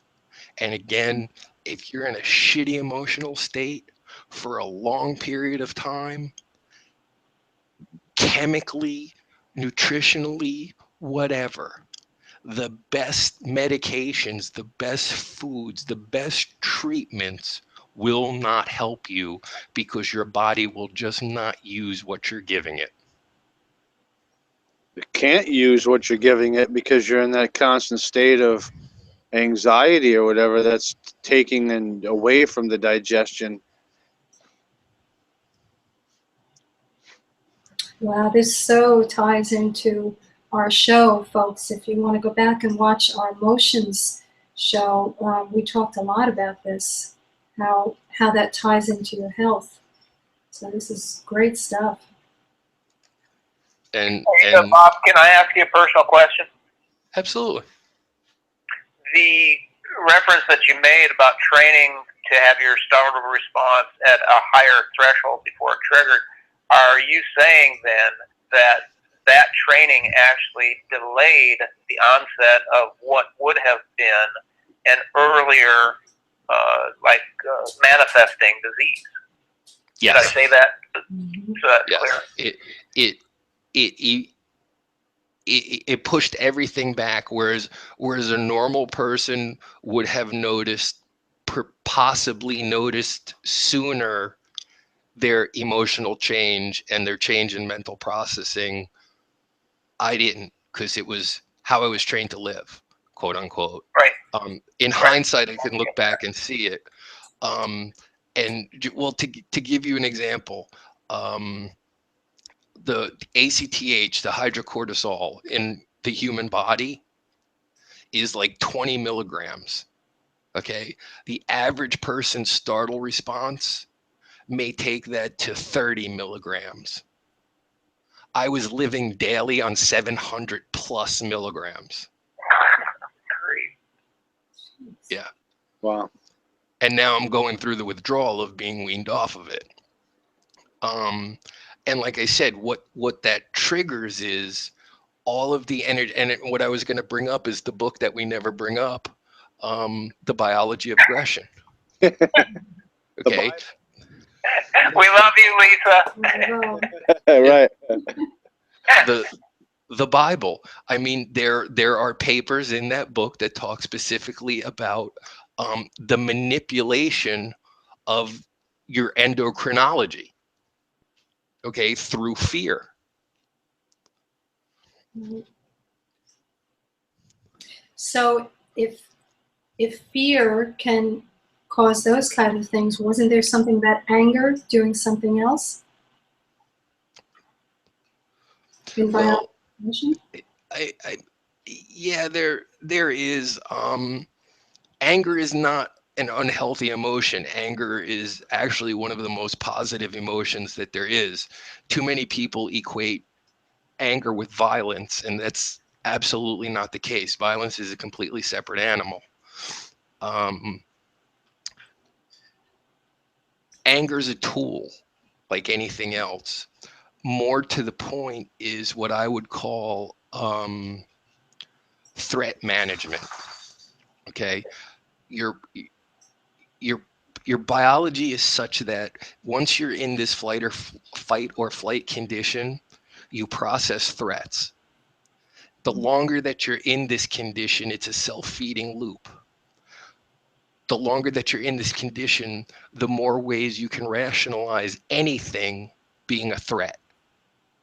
Okay, so if you actually think about, if you know people that are constantly anxious and constantly on edge and constantly worrying, they'll find a quote unquote perceived threat around every corner. Right. Okay. And yeah, that does, for a lot of people, that does make you angry and things like that. But anger, again, is a coping mechanism to deal with this stuff and to put it to an end. But like I said, in my particular condition, this was incited by a tumor. And like what Patrick was saying before about me pushing it to extremes, it was one of the largest recorded ever, one of the highest cortisol factors ever, that like I'm some sort of now like on a tour with the doctors as a case. Like, shit you not. They can write papers on you, man. They're gonna make money off of you like a circus show. They are. And they told me that too. My surgeon was actually pretty awesome. He came to visit me quite a bit because he was amazed, and it was that reaction that you see in somebody when they're trying to weigh the percentages of damn I'm good and but for the grace of God. So yeah, so when I talk about emotional state, I am talking about it from a perspective of somebody that actually lived for 5 years in a biological condition that most people experience for periods of minutes at most. And if you everybody does this. You're driving down the road, you're not paying attention, you don't see the car in front of you stop short.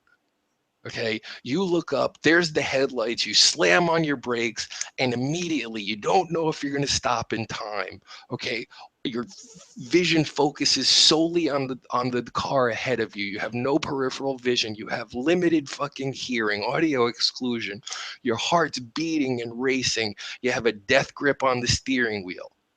Okay, after that event's over, you may drive on, you have the shakes, you get the sweats, you're coming down off of that whole chemical high that your body just gave you. Okay, I lived in that state 24 hours a day, 7 days a week for at least 5 years. And it started slowly and just built up and up and up and up and up and up and up and up to the point where I had, like, basically speaking, 3 days to live. The complicated by the fact that the tumor was approaching my carotid artery, and it was pressing up against my optic nerves and one of my eyeballs. So it would have been flash blindness and then bleed out, in addition to the damage that living that way did to my body. Okay, now complicate that with the fact that other systems in my body, some systems in my body got damaged from this. Other ones learned how to live with it.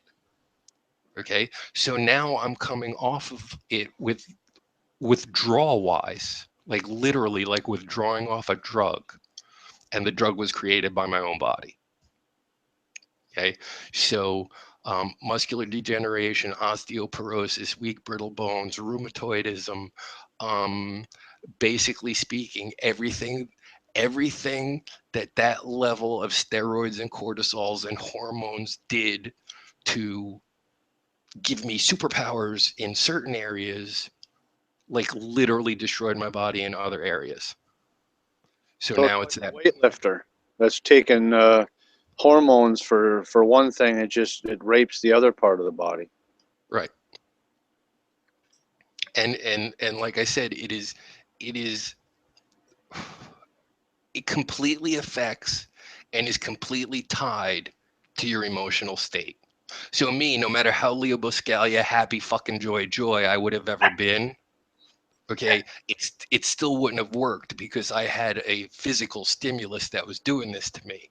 Okay, but this literally is the same thing we do to ourselves.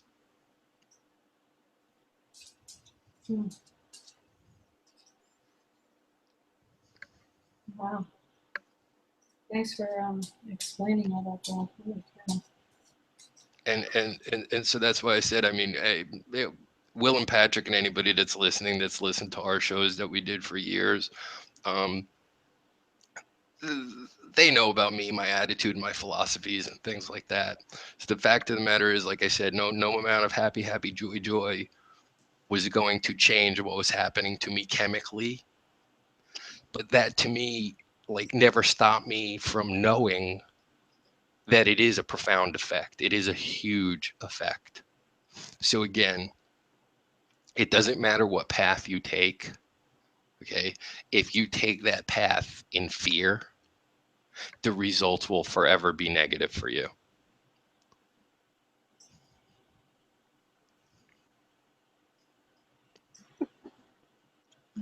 Highly damaging, just like the biology of aggression. It lays all this out when we're talking hormones. Mm-hmm. And it's actually funny because, again, because it does affect your mind, it affects how you process your environment, it affects your relationships, it affects your perception, your entire perception of the world. Nothing is recreational, nothing's enjoyable because there's some boogeyman lurking around every corner. Okay. So one of the because I am that sick boy, one of the first things that I did was, when I started to clear up, was to find to find this out. I didn't go to, like, the medical, whatever the medical establishment had to say. I went to fucking NATO's biology of aggression. Okay, to find out how this stuff works for real. Mm-hmm. Yeah. On the street. Because they were using it to a purpose, not just academic, curiosity. Absolutely. I don't care how much money they claim to be in medical research. The amount of money there is into weapons research has got to eclipse it by at least a magnitude of 20. Which is why dominoes were definitely weaponized, man.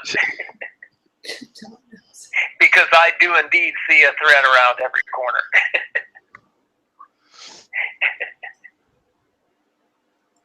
And the other thing too is, what's insidious about this is your pituitary gland is the master gland for your entire endocrine system. Your what do you call it? Your pineal gland, if you want to delve into the esoteric, which I must, just for the benefit of Patrick. Your pineal gland is the connection of your consciousness to the astral, the ether, consciousness, whatever you want to call it. We don't exist. Our consciousness doesn't exist in our brain. Okay. Your pituitary gland is the opposite. Your pituitary gland is the channeling of key energy to a martial artist, the channeling of the external energy around you into physicalness. So pineal is physical to astral, and pituitary is astral to physical. And that makes perfect sense when you think about it, because, like I said, this is the master clock for every hormonal system in your body. So as a weapon, whether it is a tumor or something else, the hijacking of your pituitary gland, and mine was engulfed with a 15.8 by 11.3 centimeter tumor. Okay, the hijacking of your pituitary gland rather, is probably the easiest way to shut down your mental, emotional, and physical ability to resist anything.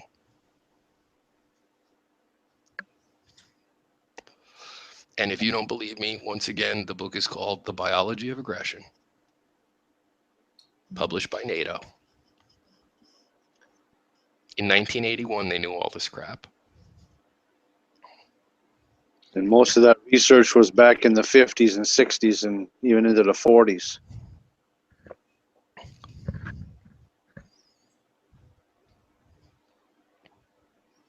So whether you choose to believe me or not, I myself personally, despite all my prior beliefs, have a completely newfound appreciation for a very simple phrase. Attitude is everything.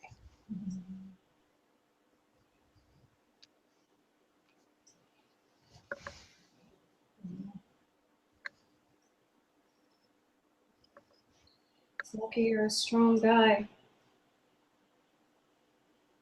No, I just survive on caffeine and hate, so. I got the t-shirt, right? We're almost brothers.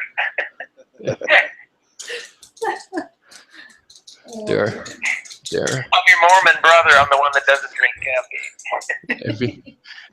Every bullet I've ever dodged in my life has solely been under the motivation of depriving everybody of the fucking party that they're gonna have. Oh. I'm glad to always give everybody the punchlines they're just waiting to use. That's kind of my job here, folks. No, so like I said, this shit's all real. The chemistry is all real. The poisons, the toxins, the proliferation of it, it's all real. Okay. But as human bioorganisms, we're really good at defeating this shit if given half the chance. Our bodies, you're saying? Absolutely. Yeah. Can I segue all the way back to Wonder Bread? Sure, as long as you don't make me eat it. And see, that's the point. You had brought it up, and I had a flashback to my youth where, you know, Wonder Bread, peanut butter, and jelly sandwiches was the thing. That's what you ate when you were a kid. Right. And I was confronted with a warning from an adult to never feed Wonder Bread or white bread to pigeons or other birds that, you know, pigeons, if you were out, you know, on the streets of Chicago and you're at a park bench, don't feed the pigeons Wonder Bread. Don't feed them white bread. And, you know, you're at your house and you might have like songbirds in your backyard. Don't feed them Wonder Bread. Don't feed them white bread. And what these adults were saying was that there was no nutrition value in that substance.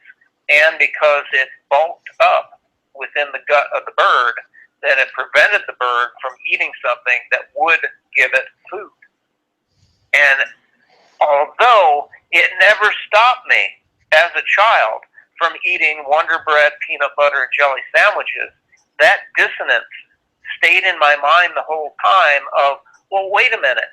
If it will literally kill a bird in the wintertime, and that's what I was told, you feed a bird bread, it will kill it in the wintertime, because it had no ability to build its fat stores to let it survive in a harsh environment. Now, why in the hell were they feeding it to kids? Continuum. Well, that's something that I've always pondered, or just wondered about in general, is I remember things specifically through the course of my childhood of the taste of things changing and the effect that it had on me.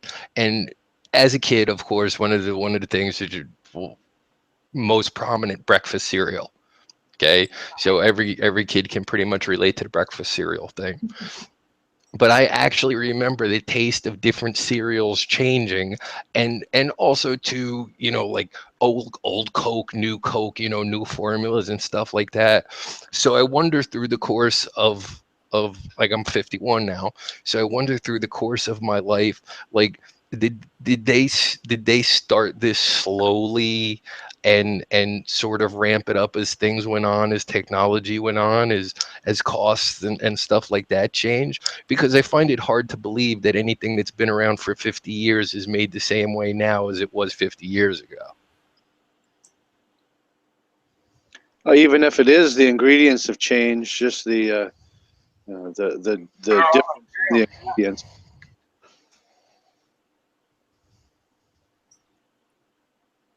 I'm sorry, what did you say, Patrick? The raw materials. I always interrupt, Will. Did you finish your thought, Will? Yeah, I'm good. Okay. Because I knew a fellow that used to work in the laboratories at Kraft, and he told me that the corporate goal was to make a cheese food that was 50% water. That's great marketing.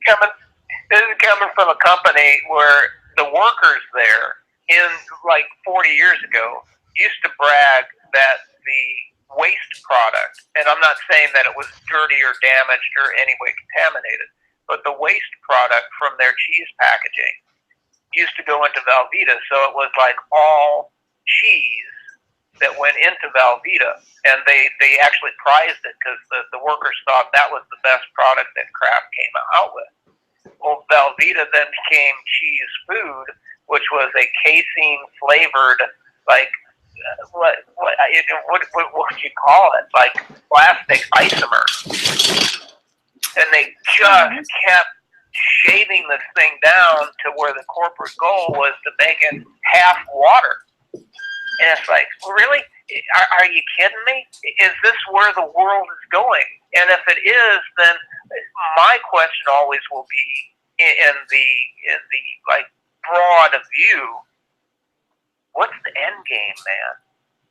Because just like with glyphosate actually changing the genetics of the world, what would be the end game of making something that was only just casein and a little bit of gel and half water? What I especially love is the marketing. When you pick up a package of Kraft cheese, they proudly display on the front, now made with 10% real milk. Stop it, man. You're killing me, man. I shit you not. Okay. It's so beautiful. That's industrial psychology. That's what it's called. They actually train people in that. I hate to admit this, but Velveeta was my favorite as a kid. And, let's say, that you're a young sprout, and that wasn't too many years ago, so it might have been real cheese back then. Well, no. 52 is not that young, I don't think. I can pretty much assure you that Cheese Whiz was probably never really cheese, and I think you're right. Hey, Will, we're doing reminiscences here. What did that Native American woman get high on that time she was using like the spray can? Oh, that was that Ready Whip, whipped cream. Right. Oh, Patrick, you brought up Wonder Bread, and do you remember that it was an article or whatever about somebody who shared how the cashier was really snotty to this woman online, saying, "Oh, I love that oh, one. yeah, you caused all the problems we have today," because she was very young. And then the article went into how people from years ago, they naturally recycled everything. Everything was in glass bottles. Everything was in tin. It was recycled. And I brought up how my mother used to take the Wonder Bread bags and put my feet in them as like little rain guards. Oh, yeah. And so, I remember that. And he said, "Is that just a Long Island thing? I don't No, it's a New York thing. You have to put your feet in plastic bags before you put your snow boots on." That's it. See, it is, Patrick, that's your answer, because Bob just backed me up there. I used to do that on the farm. I heard that in my life. Yeah, Wonder Bread bags. That was it, man. So you were good for something. if you've ever seen, killing and waterproofing. I'm writing that down. if you ever see the movie A Christmas Story, there's a whole scene, and it's pretty autobiographical about what the mother has to go through to dress the two kids up to go outside to play in the winter. In the snow, right? And I'll give you one worse than Ready Whip. Okay, at least Ready Whip goes bad. What about Cool Whip, who proudly displays on their label non-dairy whipped topping? Right. All right, I'll give. What the fuck is it? Glue? Very true. Oh, all these things. Wait. And bologna and ketchup. Did anybody have that as a kid? Fried bologna, baby. Bologna and ketchup. Fried liver. On Wonder Bread. Liverwurst. I love the liverwurst. That stuff, if you look at what's in that now, you go, what in the world? More chemicals than food products. No, literally What I'm curious about is how did we survive that? Well, that's what I was thinking, is like, on the thing of how did we survive it? Like, was it just not as bad back then as it is now? I'm not saying it was good back then, but I mean, was it not as bad back then as it is now? Or is it just that slowly we become more susceptible to it? All I know is, like I said, certain things, they actually make me cringe and nauseous when I smell them even. Okay, so good. I have an associative memory. I didn't write this one down. Will was talking about agriculture, and he brought up. I got the notes. It was vitamin C, peroxide, and vinegar as herbicides. And I got to thinking, because I don't always like to interrupt him when he's talking. I got to thinking about this one seminar that I went to, where these organic guys were talking about the use of spraying their crops with, and it was a trade name. I forget what the trade name was as a fungicide. And I asked them what it is, and they gave me the name of it, and I looked it up. It's a form of yeast. And so it's like, wait a minute, they're using yeast, which is a dimorphic fungus, to fight fungus. But it's a yeast. It's the Saccharomyces. That's the yeast of bread and beer. And I'm thinking, how in balance with nature is it to spray something that would not necessarily be in the biosphere at that concentration to combat yet another imbalance? So you're using, and this is what Bob was saying, using an imbalance to correct an imbalance just leads to further imbalance. And the whole point being, from Wonder Bread, when I open up like prepared foods and packages like Wonder Bread, the overwhelming thing for me is the yeast. It's just overpowering. Right. Well, you shouldn't have to worry about that much because they have antibiotics in it now. And antifungals to knock that down, Patrick. In what? In what? The farm chemicals or the bag of bread? I'm confused here, Will. Yes. Did he say yes? What'd you say, Will? I said yes. He said yes. And see, he's not lying, because that's what we're living in. And it's like the question that what Cheryl was asking. It's like, which one is worse? Well, we live, and I think Nancy, even you brought it up. It's like, well, how many of these things actually cross over as antibiotics? Well, they all do, because antibiotic means against life. The general term of pesticide means that it kills pests. But see, a fungus can be a pest, so a fungicide is a pesticide. A weed can be a pest, so an herbicide is a pesticide. And insects can be a pest, so an insecticide can be a pesticide. So we are literally surrounded by icides. We're surrounded by gas, man. Something about the elections right now is just pulling this whole conversation right. You know, it's just insane. I don't know if anybody's watching it, but I've never seen any kind of circus like this. Are we in the need of like presidential aside? This isn't an election. This is just a reality show. Oh my God. Right. I have never seen anything like this in my life. I mean, I don't have a horse in this race. I don't give a shit. But you know what? What a nut. The whole thing is just, wow. It's like everybody's eating glyphosate or something. I like it. Glyphosate parties. And especially Hillary, right? Well, which one? Come on, listen. I don't have television. I rarely listen to the radio, and when I do, I can only rely on my ears. And I've been around sound most of my life. And when I listen to who they purport to be Hillary speaking, I have heard 4 distinct voices. Now, they have the same kind of Chicago accent, but that is 4 different women speaking. Something robotic going on there. I told you that, right? I don't know. Who knows? It's all just theater, kids. It really is. Tinfoil hat.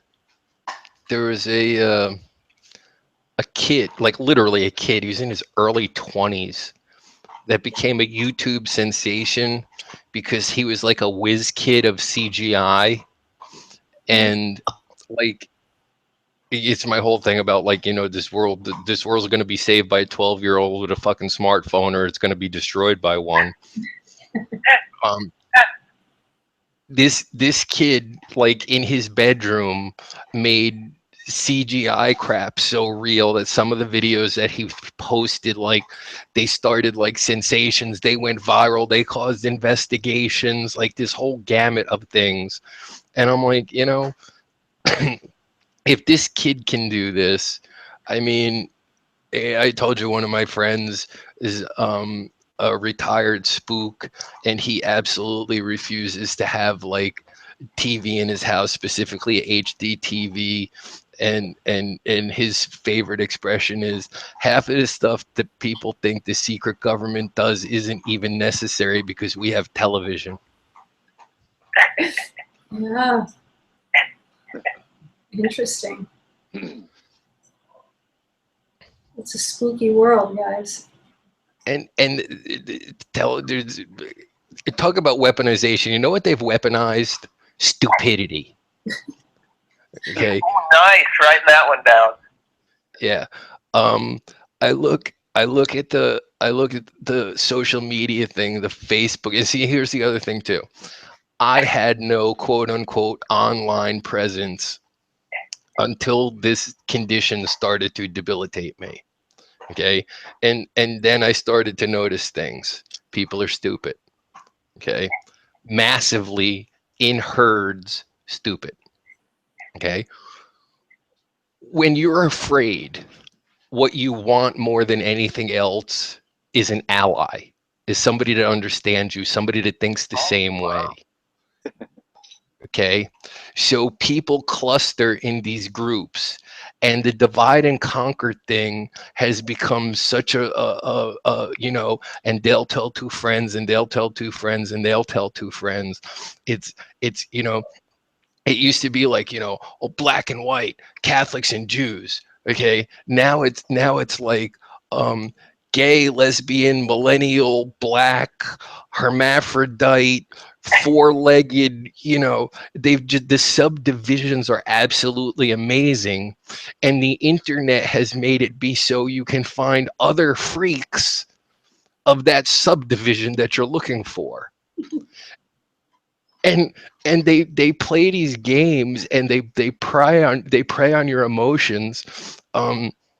The General Accounting Office, in their last thing that they released, was like the Pentagon spent $10 million with a media company making all of these videos about the terrorist beheadings and all these horrible atrocities that anybody with common sense could see these videos are fake and green screen and crap.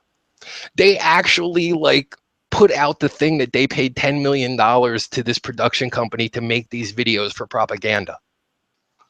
Okay. And I know people that have seen these videos on like Facebook and YouTube and stuff, not even with a shred of thought whatsoever, and freaked the fuck out. Okay. I'm like, really? Okay. This is like Snooki and the Real Housewives of Beverly Hills is like more real than this crap is. But again, it goes back to the emotional condition, the emotional saturation. Okay. Nobody thinks, everybody's emotional. And again, you're in that emotional state, you're in that stressed out state. What happens? Your cortisol levels go up, your stress hormone levels go up, and your body again becomes less and less and less able, and your mind becomes more and more and more driven. And you now have this global electronic support mechanism for your insanity.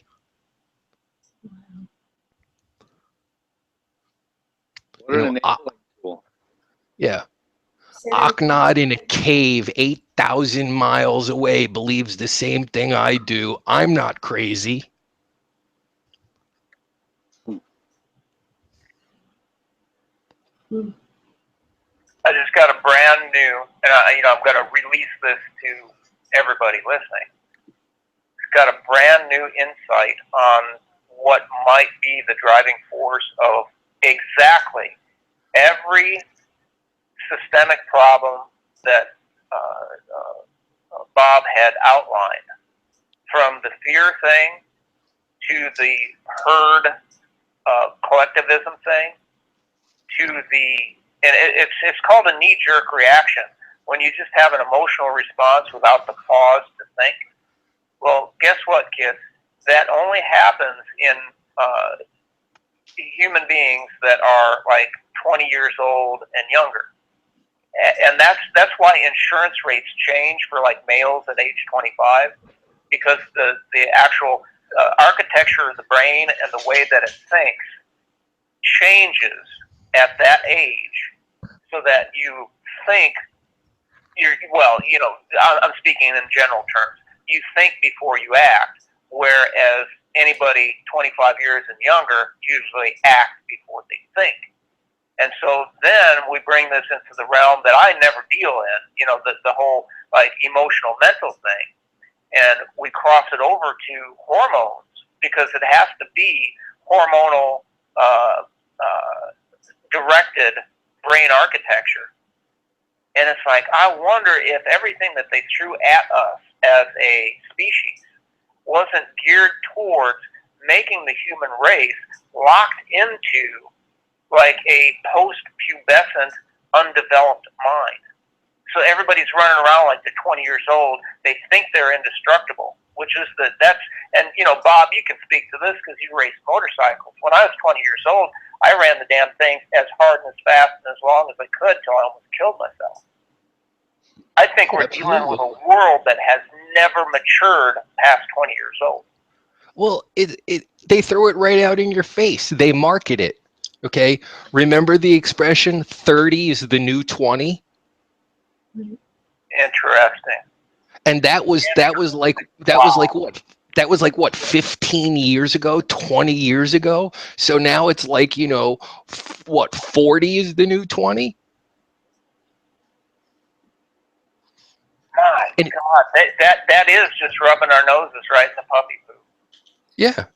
And the whole thing of they market it, like everything, the way I look at the world, everything is marketing, because all the world's a show. So, you talk about this seriously, the emotional stunting, the interpersonal stunting that goes along with it, the inability for people to have interpersonal relationships, all of these things that they go on and on and on, and as I get older, I forget that like this creeps up, like when I first started noticing the gaming culture. Okay, I was like maybe 40. and the gaming culture was a certain age. Okay, now I have to realize that those people are now like 15 years older, but they're still the quote unquote gaming culture. These are people that still have a limited sense of consequences of action. So you talk about racing motorcycles, okay? I learned at a young age that there's a consequence of action, and I learned it physically. There's no fucking reset button in turn 1 at Laguna Seca. Okay. But in so many ways, the free passes, the cheat codes. It's like we were talking about before. Everybody's looking for a magic pill. Well, we can equate the health thing to the same thing. They're looking for the cheat code. Okay, because that's Oh man, that is so memeified. Yeah, and it goes on and on and on. And here's the thing that amazes me most. Okay, firstly, you have to be brain dead to think that your government serves you. Your government controls you. Okay, if we can't fundamentally get you to see that, all hope is lost. If we can get you just to give me that benefit of the doubt, how the fuck can you people be so emotionally charged and dick hard, frothing at the mouth to vote for one of these two idiots to control you? It's a circus. Okay, seriously. Okay, so here's the thing. You want to scare the shit out of these people in mass? Don't vote. Okay, if you ever gave them the impression that they are now inconsequential and you no longer care, on November 9th, I'm going to get up and do the same fucking thing I did on December 8th, on November 8th, rather. Because that's me. Okay? And because I will not participate in this charade of control.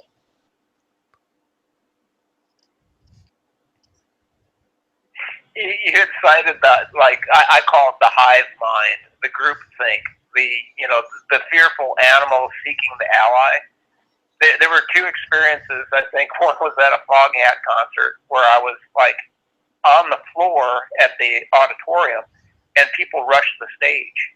And see, I already had like the Who concert in my mind, where people had just rushed the doors at the Who concert and crushed people to death.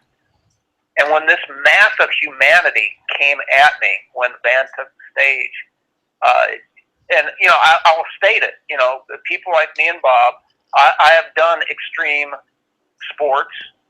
I have done absolutely stupid ass things and was an adrenaline junkie. But I literally felt fear when what I thought was my fellow man came at me with it like locusts. I didn't know if I was going to survive. And I get that same feeling when I am exposed to media presentation of people at political rallies, because my mind automatically goes to that auditorium floor where the people just rush the stage with a hive mind, that there was no individual thought there. Well, from the tinfoil hat perspective, the Grateful Dead, the band Rush, both in the tinfoil hat community, strong ties to CIA and mass crowd control experiments. In fact, Rush actually speaks of the power of being able to manipulate the audience through music. Seminary school, preacher school, they learn, there's actually classes where they learn the pitch, the rhythm. What? The hypnotism. Yes, the subliminal stimulation, the I can't think of the other expression with the words. Rhythm and cadence of the voice. Yeah. and the neurolinguistic programming and all of that stuff. You can put your tinfoil hat on all you want, but you can go on the internet and find 100 fucking colleges in this country that teach courses on social engineering. Sure. Okay. And if you can take that in college, then you tell me again how, like, the Rand Corporation and the Ford Foundation and what do you call it? What's the big one? I can't remember the name. But all of these think tanks and these quote unquote charitable organizations that do nothing but study, you know, manipulation. Hey, yeah. Sure. Well, You know, oh, go ahead. and then add in all the electronic enhancements and the chemical enhancements, as we're talking about. But just the industrial It's waste. Wonder Bread, and it brings me back to the question of how did we freaking survive, man? They threw Hey, man. everything they had at us, and the humanity is still alive. But see, that takes us back, Bob, to many questions that we had raised, in forum that still plague me to this day. It's like, well, were they really seeking to exterminate us or just to change us? Because just like the microbes in my garden, what I try to do is I try to feed the soil, not really to feed the plant. That's kind of a misnomer. You're feeding the bugs that feed the plant. Right. But what I'm trying to do is achieve balance. But if those bugs are mutated, then I'm feeding mutated bugs. And so who won?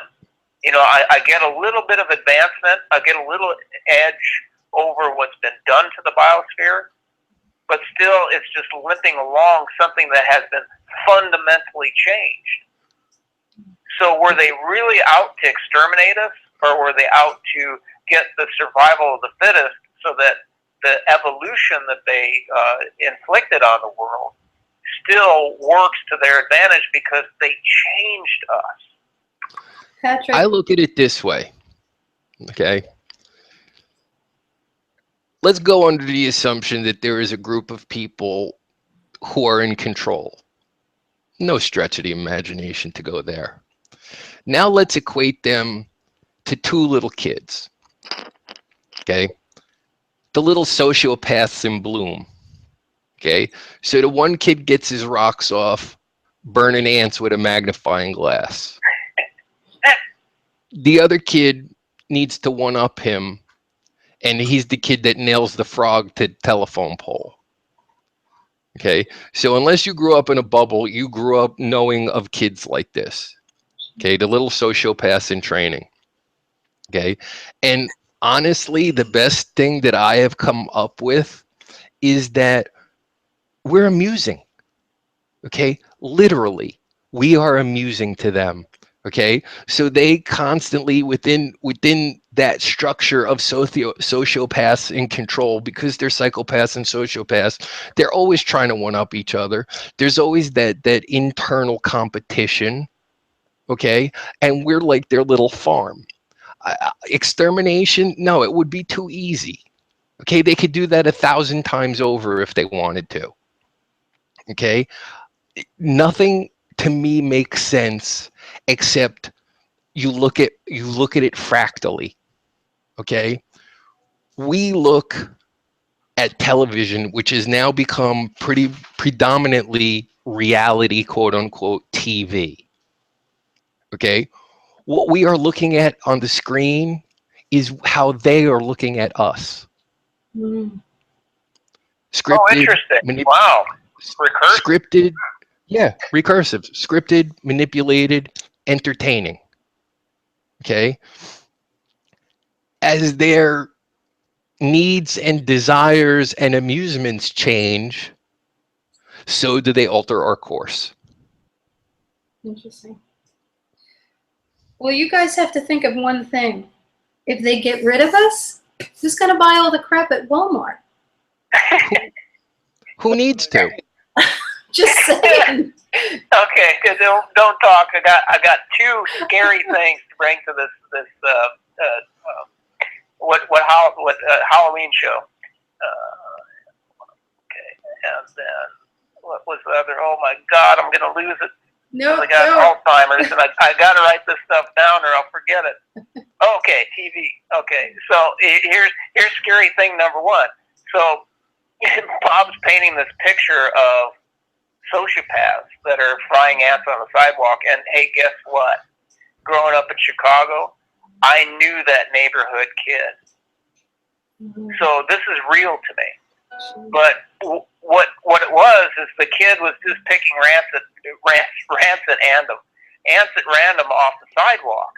But the level of control that we're talking about here is, and Bob said it. I don't know if he said it Freudian or not. He said they're farming us. So literally, they're creating an ant farm so that they can pick us off at will. And Will, they can pick us off at their leisure and fry us whenever they want to for their amusement. And see, that makes like total sense to me. But they are indeed farming us. They are growing human beings just like the pod people of Matrix. The Twilight And Zone. then within the Matrix, this is the kick in the butt. A long time ago, Bob had said that the Germans were actually inventing the cathode ray tube as a scrying device to actually look into hell without necessarily going there. And I've got to tell people, I tell people to do this, and they never listen to me. Get the movie. See, I already forgot what it was. Tuned In with John Ritter. Now, everybody's got the internet, so fact check me. I think that's the name of the movie, is Tuned In. And John Ritter and Pam Dauber are the stars. And he literally gets sucked into the TV, into hell. And so when Bob was talking about people watching TV that fed them reality, and then they lived the reality, while the people that program the TV were watching the people as their entertainment, it's like, wow, the scrying device was looking into us, man. Mm-hmm. The Truman Show. I think it's called Stay Tuned. Stay tuned. Okay. Stay tuned. And people watch it. I mean, my God, it's a funny movie, but it's a documentary. I'll have to check that one out. I look at it more like a dairy farm because without the cattle, there's nobody to watch. So they have to have them alive, but yet they're just milking them for their own gain. Yeah, but you get into the situation where minimally as technology increases, the need for the human resource decreases. Right. I mean, we're all freaked out dealing with that as a society. Oh, a robot's going to take my job. Oh, a machine's going to take my job. Well, yeah. So what's your point? And that's the thing. So the dynamics, like Nancy was saying before, who's going to buy all the crap from Walmart? Who needs to? If there's nobody making the crap that goes to Walmart, because these people certainly aren't using the crap that goes to Walmart. Wow. But yeah, I mean, I've said this before. Every single generation that has ever lived on this planet has believed that they're living in the end time. And that is a function of ego and the inability to face death. Okay? Because of an individual's inability to face the world continuing without him, they are susceptible to the thing of like, these are the end times. These are the end times. And it's persisted forever in the tinfoil hat world. We've heard the same thing from generation to generation. Ezra Pound, Bill Cooper, the idiot down here in Austin. Can't think of his name now. Alex Jones, um, yeah, all of these guys, they've all been playing the same material forever. The economy's gonna collapse imminently. You know, Patrick's favorite asteroid or rogue planet is coming to end it all for us. It's Mm. Yeah, it's been going on forever and ever and ever and ever and ever. And I just look at it and I laugh because people's susceptibility to this stuff, has become worse and worse and worse, and the susceptibility to all the other things. And like I said, the internet and social media is just like rational thought flies out the fucking window. And again, if you think about it and think about how long it's going on, or it's been going on, how can to me it's just impossible to see it as anything more than a game. Okay, they get off. The psychopaths as part of the profile. They get off on fucking toying with us. Bob, you're reminding me. Last night I watched the first issue of Walking Dead, which that is the epitome of that. I mean, just the world has gone to just shit.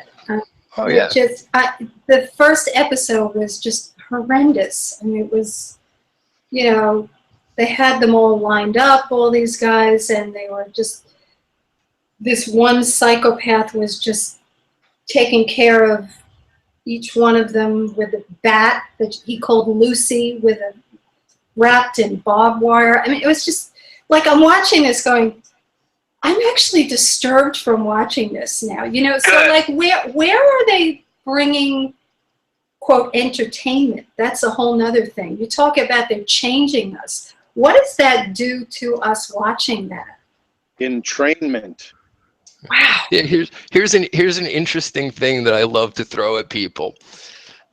There have been, quote unquote, numerous studies that show that television and video game exposures of children to abhorrent acts of violence in no way, shape, or form negatively impacts their personalities. I love that. I'd like to point out two things. Like 99.99% of first-person shooter video games are funded by the Department of Defense. Bravo. Yes. As are most of the studies that show that this has no negative effect.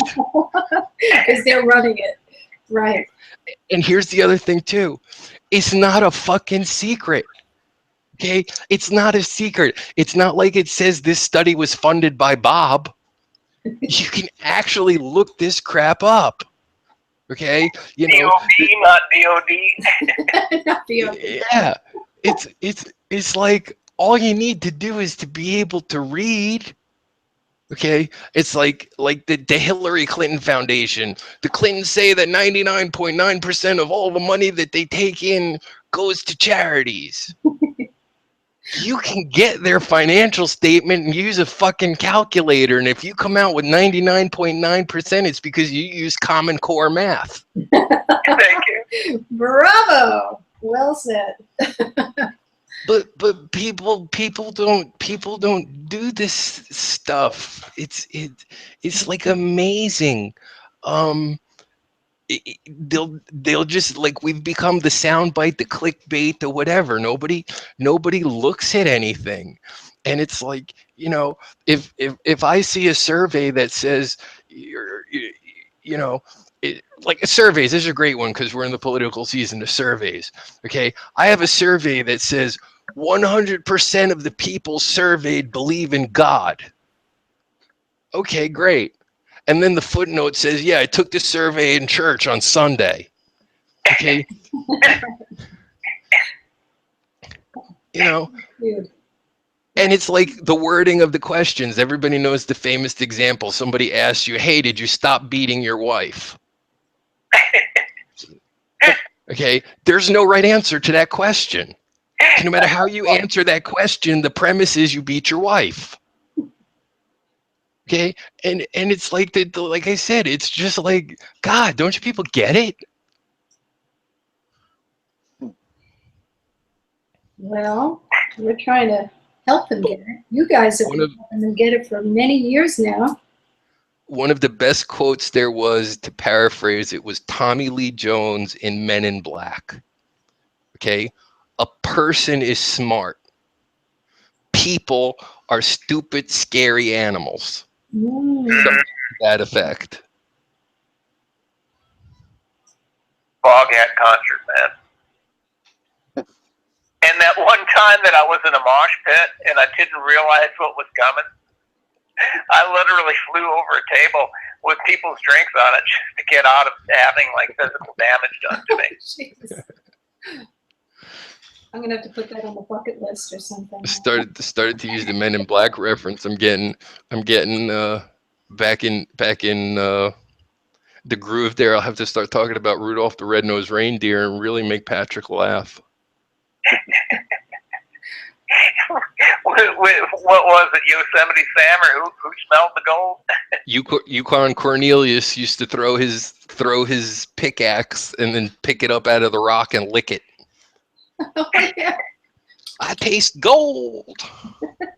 The little mouth sound, right? Oh my gosh. You know, I do see we have some viewers out there. Just to let our viewers know, yeah, there's no time limit on tonight. I'm letting these guys go as long as they go. So, you know, watch as long as you'd like. Go get some food in the kitchen. Come back. We'll be here. So if you have any way to make questions or comments or anything like that. You know what? Actually, we are now on YouTube. It used to be Google.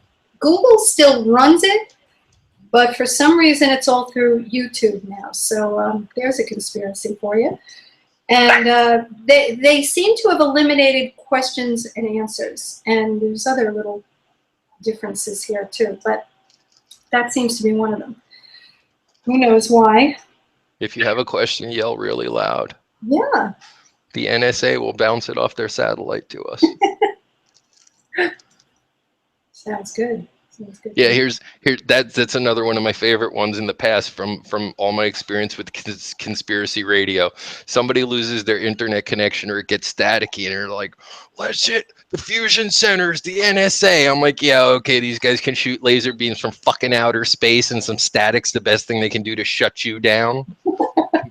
Because what you have to say is so important. Our servers are under attack. No, your cat's chewing on the goddamn wire. Hey, I don't write everything down because most of the time I'm laughing so hard my pen jiggles. But I just remembered one of your comments, Bob, about how small the world was getting. And it's like, well, I got the answer for that. The world is flat and it's starting to shrink. Oh, oh, we're not on Revolution Radio, so now we can say that without getting into trouble. Oh my gosh. You know something? I brought that up to somebody the other day because they were joking. They said, oh, next they're going to be telling you the world is flat. And I said, well, actually, there's a theory out there.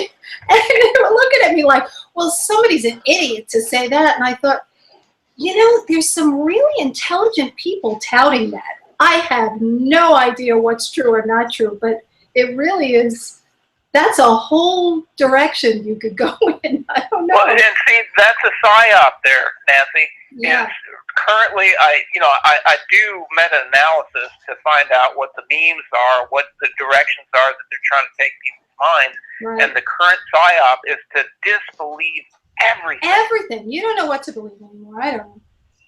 I think Bob says it right. You know, you kind of deal with the 3 feet around you and then the 6 feet around you and the 9 feet around you, because after that, it just, who knows? I'm just trying to avoid the 6 feet underneath me.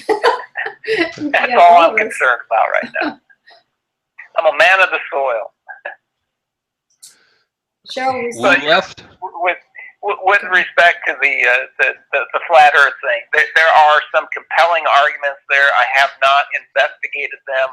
I love to joke about it. I actually, just in a fit, within a week, typed up like 70 pages of a novel that I'm going to write on the flat Earth. So it's a fiction novel. You know, it's fiction, and I love playing with these ideas. But let's examine something. I just read a quote that said, it's only been within the past 600 years. Or wait, it was 1492. Yeah, 600 years. And that was the quote. It's only been within the past 600 years that mankind thought that the earth was not flat. Oh. So that should give you a little bit of pause. But another, like, spiritual website was saying, hey, did anybody bother to do the math? Because if a man and woman had 2 children, and those 2 children each had 2 children, and you follow that geometric progression out, then if you count backwards from 7 billion people, the history of the earth really starts about 1200 AD. And I tell you what, when things like that are presented to you, and then you bang them against somebody like Anatoly Fomenko, who said, by the way, there's like a 700-year gap in what is considered recorded history, and nobody can account for it. And then you subtract 700 from 2000, you're going, oh, wow, man. These coincidences are getting a bit too close for comfort. Because there always seems to be a missing link in all knowledge. You ever notice that? There's everything makes sense and everybody believes it, and then all of a sudden, yeah, but there's this one little piece we can't seem to fit in the puzzle, and we don't know. Oh, we'll just disregard that. Just, Fomenko is still the godfather of making you question everything you thought you know, though. And so many people have like ripped off and paraphrased and embellished his work. But as far as like the science of it goes, he will really twist up your mind. It's all based on math. And to me, I'm sorry, there's certain 4-letter words that I can't tolerate. Math and hope are two words that I just can't deal with. Hope is your least favorite, right, Patrick? Well, it's like if you just look at things they admit, okay? They admitted back in the late 80s or the early 90s, and it didn't like actually catch on for a while.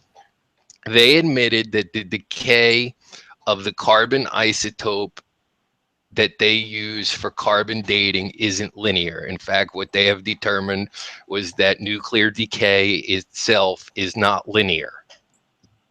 Therefore, they openly admitted that nothing that's carbon dated is any sense of accurate.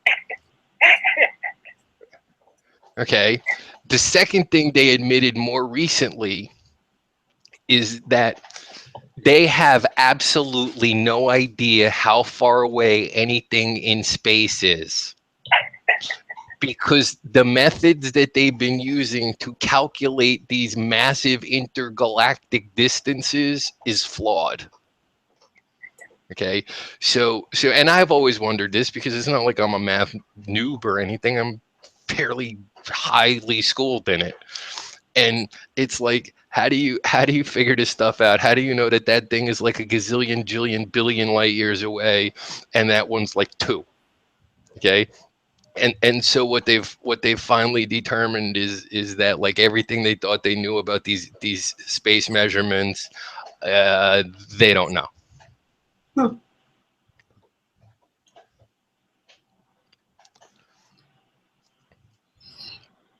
And I'm silent here because, I'm writing a novel and I don't want to give it away. I don't want to give away the plot and my really cool insights, because I got a wicked sense of humor.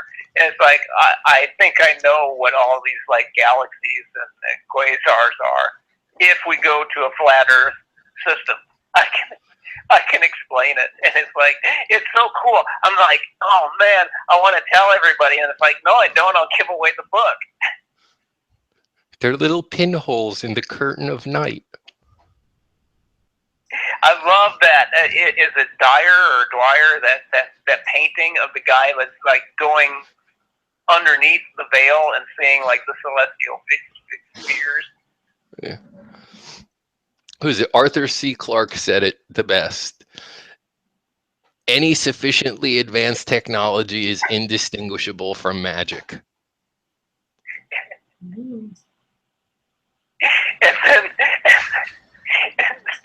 then there's who played the Rain Man? Dustin Hoffman. Dustin Hoffman in Little Big Man. Dustin Hoffman says, "Well, sometimes the magic works, sometimes it doesn't."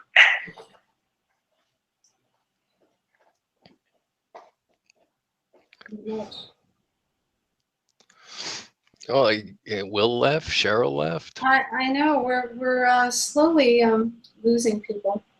Oh, are they like gone forever, or is this like? I don't know. I was just trying. I just emailed Will to see where he went. He might have gone sleeping time now. He probably heard me say, "I'll let you guys talk for as long as you want." He went, "I'm out. I'm done." This is gonna be till 4 o'clock in the morning. I'm done. He never shows up for his own shows anyway, so this is just standard. Oh gosh. And maybe is Will still on RBN? Not RBN, on Revolution. Yes, he's still doing. Okay, maybe he didn't want to get contaminated with flat Earth talk. Could be. I don't know. No, I know he's still doing his show. That is on. It's not on Wolf Spirit anymore, is it? Bob, what is he on No, now? it hasn't been on Wolf Spirit since Dave passed away. Yeah, that's a long time. It's Revolution Radio. It is Revolution Radio, yeah. Freedomslips.com. That's right. That's what I was trying to think of. Freedom Slips. Yeah, they say that so fast. It took like 4 years for me to realize that it's freedoms, apostrophe F, lips. They say freedom slips, and I'm thinking, what slipping from what? Thank you for Bad clarifying clutch? that. I thought it was freedoms. Yeah, I thought it was the same thing you thought, Patrick. Well, every election it slips further and further. Boy, doesn't it? Either one works, I guess. Yeah, but this one is really just. It's just a circus to me. I've never seen anything like it. Well, Nancy, it's obvious now. Yeah, maybe that's what it is. That's a good point. It's obvious because you know that you have been set up. If you're an adult and you can think for yourself, if you're past age 20, whether that's 30 or not, 30 or 40, if you're past that age of neural integration, you know that you're being set up within a dialectic, and so you go, what the hell, they're playing me. And nobody likes to be played, except for children, because they think it's a game. Right. Well, and the thing of it is, number one, it's not even subtle anymore. But number two is, for lack of a better expression, people still think they're playing the game. People don't realize they're the pieces on the board. Oh, see? Interesting. Well, firstly, whoever wins this election, it's predetermined. We know that. And the second thing is, it really doesn't matter. Okay? It doesn't. Things are going to continue the way they want things to continue, period. End of the conversation. Yep. It's like it's Hulk Hogan and Macho Man Randy Savage beating the crap out of each other in the ring and then going out to dinner together afterwards. That's right. Right. Yeah. Yeah, see, that's the disconnect within the average man or woman off the street that I can't come to terms with, that they don't see. Trump and Clinton are cousins. So, I spent time out in Hollywood, and no press is bad press. That's a double meaning thing. And so if you're in the public eye, if you have no press, meaning you're not being covered, well, that's bad. So no press is bad press. Right. But then conversely, if you are in the public's eye, meaning the media is like featuring you, then it doesn't matter if it's good or bad. You're in the public eye, and that's all people in Hollywood want to be, is to be seen. So no press is bad press. So it was always a double meaning. And I learned that early on, spending my time out in Hollywood.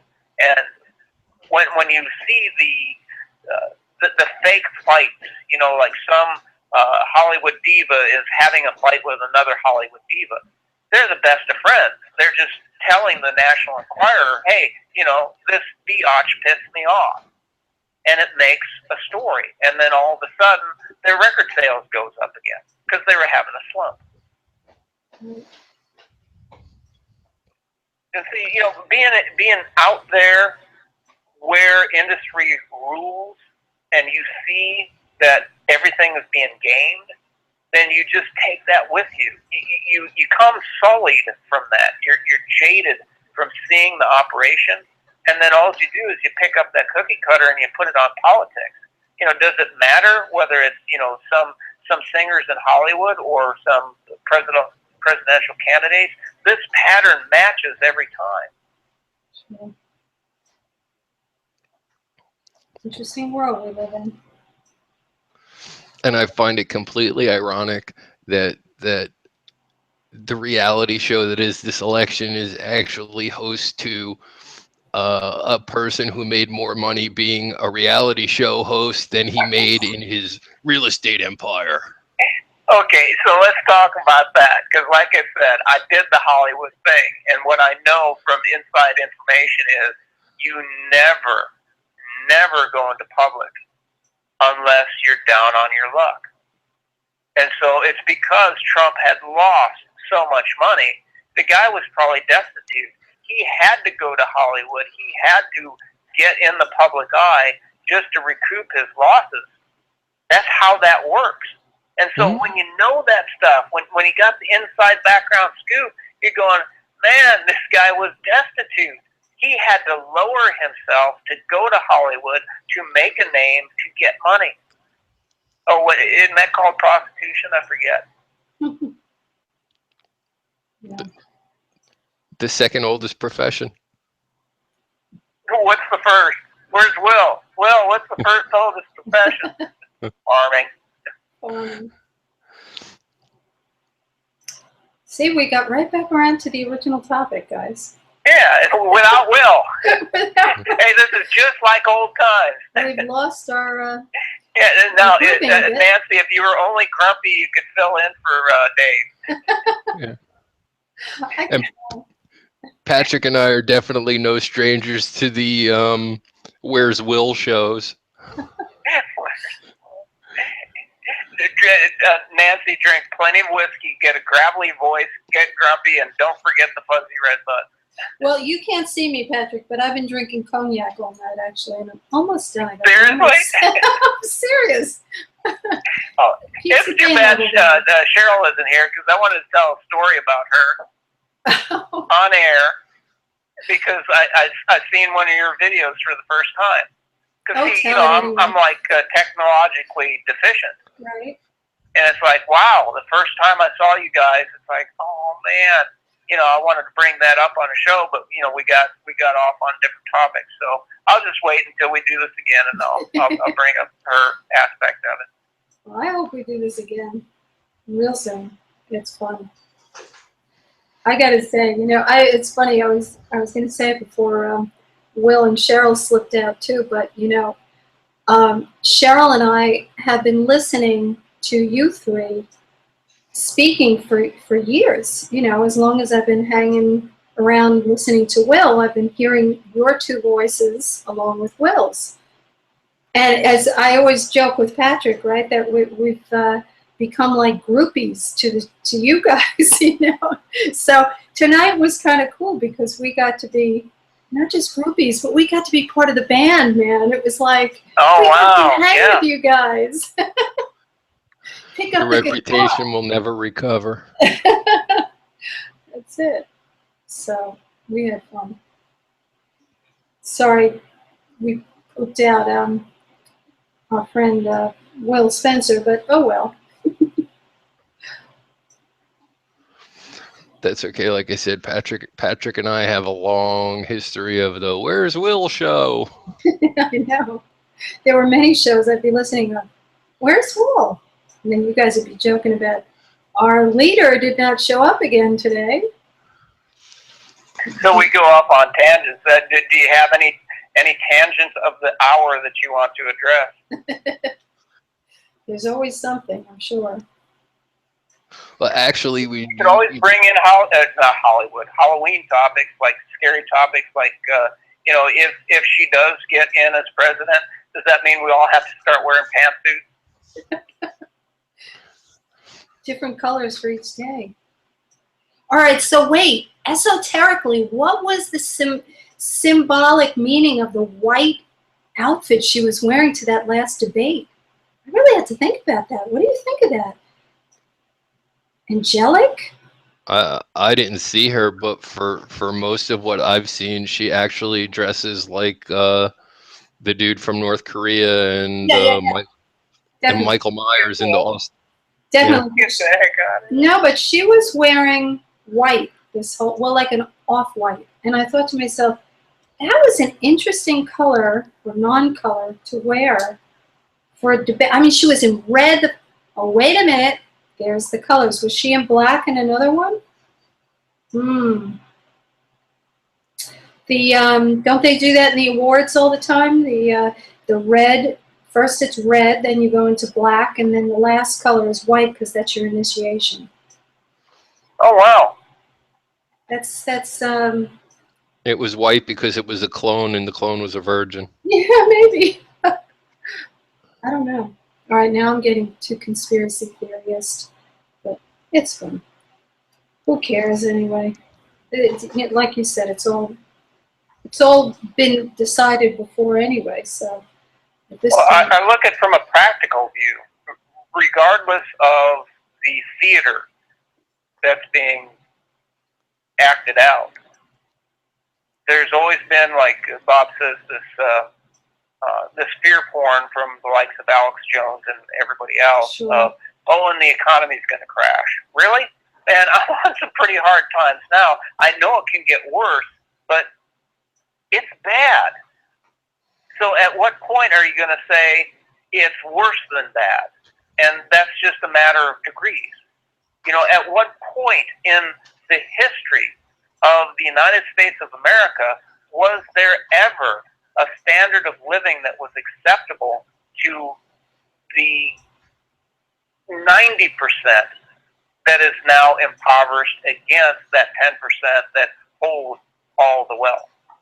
Was there ever a time? Now, I know in the 1950s, everybody was pseudo-happy after the war, but then if you look at the historical record, it was because everybody was on this drug called Milktown, which was an antidepressant, because they were all like in post-traumatic stress from the war. So were they really happy, or were they just drugged to the gills? Well, here's an interesting observation. You say that in the 50s, people were relatively happy. There was probably still real cocaine and coke back then. Ouch, man. Touche. But well, it's true, man. They're just like, you just look at some of the quote unquote old medicine was like pretty much everything that's a Schedule 1 drug now. They used to sell it on the street corners. But there was this thing that got me thinking. Now, granted, I grew up in the Bronx, like I said, but this whole thing of the 50s ideal suburb white picket fence thing, there's claims that whole thing was a Hollywood media thing, that it was like never really that way, or it was that not to the extent that they claimed it was. Like, people talk about the good old days, because there's nobody that I've ever spoken to that I know alive in those eras that ever experienced that Ozzie and Harriet shit. And I found that interesting when it was one of those things that was brought up, that it was all in, again, marketing and an illusion created by Hollywood. And I was thinking about it, and I was like, that makes sense, because Nobody that I know talks about the good old days. It's more the Bill Cosby thing. We walked uphill to school both ways with holes in our shoes type of thing. Hmm. Yeah, but in a way, Bob, don't you think that they do give us an image to live up to? In other words, they did that in the 50s by the perfect family view. And today it's the Kardashians. It's, you're not a cool family unless you're, you know, you have these attributes and all of this craziness in your life and traveling all over the place. Like, you know, there's something to live up to in that as well. It's not the same ideal at all, but it's like they're giving that to the public for some reason. Right, and that's what made me think of it, which is what Patrick was saying. We used to say all the time, same pig, different lipstick. Right. These people, and I don't care if you think they're lizards, fucking space aliens, you know, bacteria. I don't care what you think they are, okay? But these people that have been in control for thousands of years. And the only thing that's changed is the technology and the frame of reference. You know, the Romans had bread and circuses. The collapse of the Roman Empire, the Caesars just became the popes. It's like a sleight of hand. The power transfers, you know, on the surface, but it still stays in the same thing. So like Patrick was saying, like, you know, all these conspiracy theorists, fiat currency, the economy is going to collapse, and this and that and that and this and this and that. Well, yeah, you have YouTube and Google and a GED, okay? But you're smarter than the people actually controlling the economy. They know exactly what they're doing. You know, the only wild card in all of this is like quite literally us. And you know, we've talked about the amount of control and the measure of control they have over us and been exercising. But it's like literally the you know, it's fractal, it's recursive. You look at the same things over and over and over again, and I just look at it and I shake my head. You know, the Cold War, there always has to be some sort of villain, and you know, there always needs to be something to be afraid of, and all of its stuff. It just like literally cracks me up because it's been going on for so long. And if you actually take a step back from it, it's like their playbook is not very thick. They just change the font every once in a while, basically. Yeah. You know, I had an interesting thought about the whole Hillary thing. You know, you guys know a lot about esoterics and such. You know, the whole divine female and all of this. It's just interesting that, you know, that I see that that's who's going to be put in. It's not even an election. That's been decided years ago that she's going to be put in. So it's like you wonder, the powers that be, what's significant in that to them? Why did they pick her? What they picked a woman. So what's that about? You know? Nah, that's that whole concept of divine feminine has been perverted along with every esoteric system belief. Secret school, whatever, the mystery schools, whatever you want to call it. People are so detached from that, and it's become comical and commercial. It's got nothing to do with the divine feminine. It's just at this point, again, it's like it's marketing.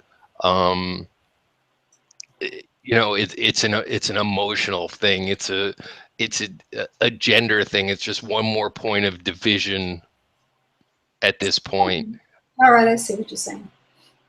I just wondered if it had something to do with that whole belief. you know, pulling that in somehow.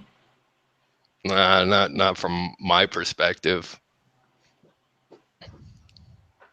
Maybe Patrick not. still there? I don't know. Patrick, you Yeah, still there? I'm trying to get a handle on just what direction you're coming from, Nancy. Well, I guess I was just, you know, that's just part of the whole. I guess it's in black magic as well. We've discussed that a little bit.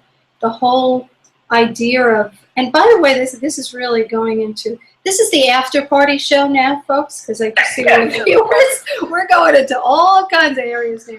No, but This is when the Doritos and the hard liquor come out. break out your cognac for this part of the show. Yeah, you know, I mean, I just know that there's, you know, ritualistically, it's the female, the male energy. It's all, you know, so I'm just wondering, I just thought maybe that had something to do with their choice for, if it had, you know, even some astrological connection with this year, this time. A woman has to be part of that this year. Oh, who knows? I don't know. Okay. And see, I can appreciate your evaluation of it. Bob and I are both hyper cynical. Right. And I just view this entire thing as the way that he characterized it earlier. If you look at it as just children frying ants on the sidewalk, then it's just pure amusement. And the high ritualistic connotations that you're referring to would be more acted out in the background, not on a world stage. Because, okay. I mean, look at it. Trump and Hillary, that's got to be the biggest cosmic joke that we've ever suffered through. So, you know, No doubt and about I'm not discounting your observation. You understand? Mm-hmm. I'm just saying that in this context, that I just really couldn't smear like the divine feminine anywhere on there. Because of her? And it's like, well, yeah, that has something to do with it. And people would always say, well, you know, if we just invoke like Michelle, they claim that she's not even a she. Right, right. And so when you call gender into the question of any of these players, it's like, you know, because I love me some Glenn Keeley. And Glenn's all about the hermaphrodites that happen to have one trait that is dominant over the other. So you can have like a very masculine entity in a female body, and Very vice true. versa. You know, and these lines, after a while, they just start to blur. And you get to Sure. thinking, you know, and this is the way I write, and, you know, I actually infected you, Nancy, with the Glenn Keeley style of writing, where you start to break apart words. Fucking with the English language this morning, right? They become their own language, and it's like after a while, you just it's like Cypher. When Neo comes and spooks Cypher when he's sitting there at that bank of computer screens, and they're talking, and he says, "Is that the Matrix?" He goes, "Yeah." He goes, "Do you always look at it encoded?" And he says, "Well, you have to." And it's like the way I look at the world, it's all a freaking Illuminati joke, a lethal joke that they're playing on us, and I never really take them seriously because how can you, man? Yeah. And here's the other thing too. Like you say, the same pig in different lipstick. There's certainly something to be said for tradition. Okay. There's a lot to be said for the wisdom of the ancients. However, all of that stuff at one point in time has been taken, co-opted, and corrupted into being a means to control the population. Right. As society changes, those means become less effective. Okay, and I'll give you like one of the most recent examples.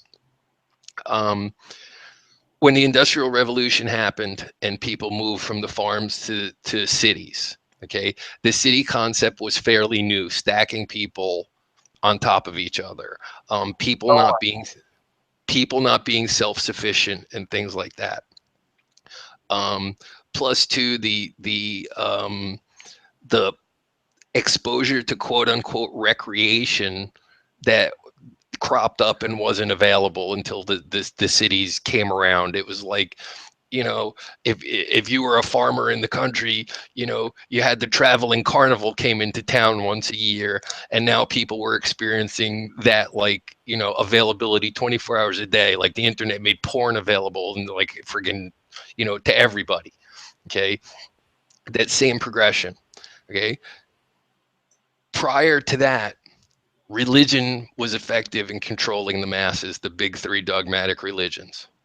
Okay, the change in culture from the Industrial Revolution required a change in the control of the masses. And part of that change was Madame Blavatsky, the Lucis Trust, which is Lucifer Publishing, which is the Lucis Trust, which is the publishing division of the United Nations, okay, and the creation of the New Age, okay, and all of these New Age religions.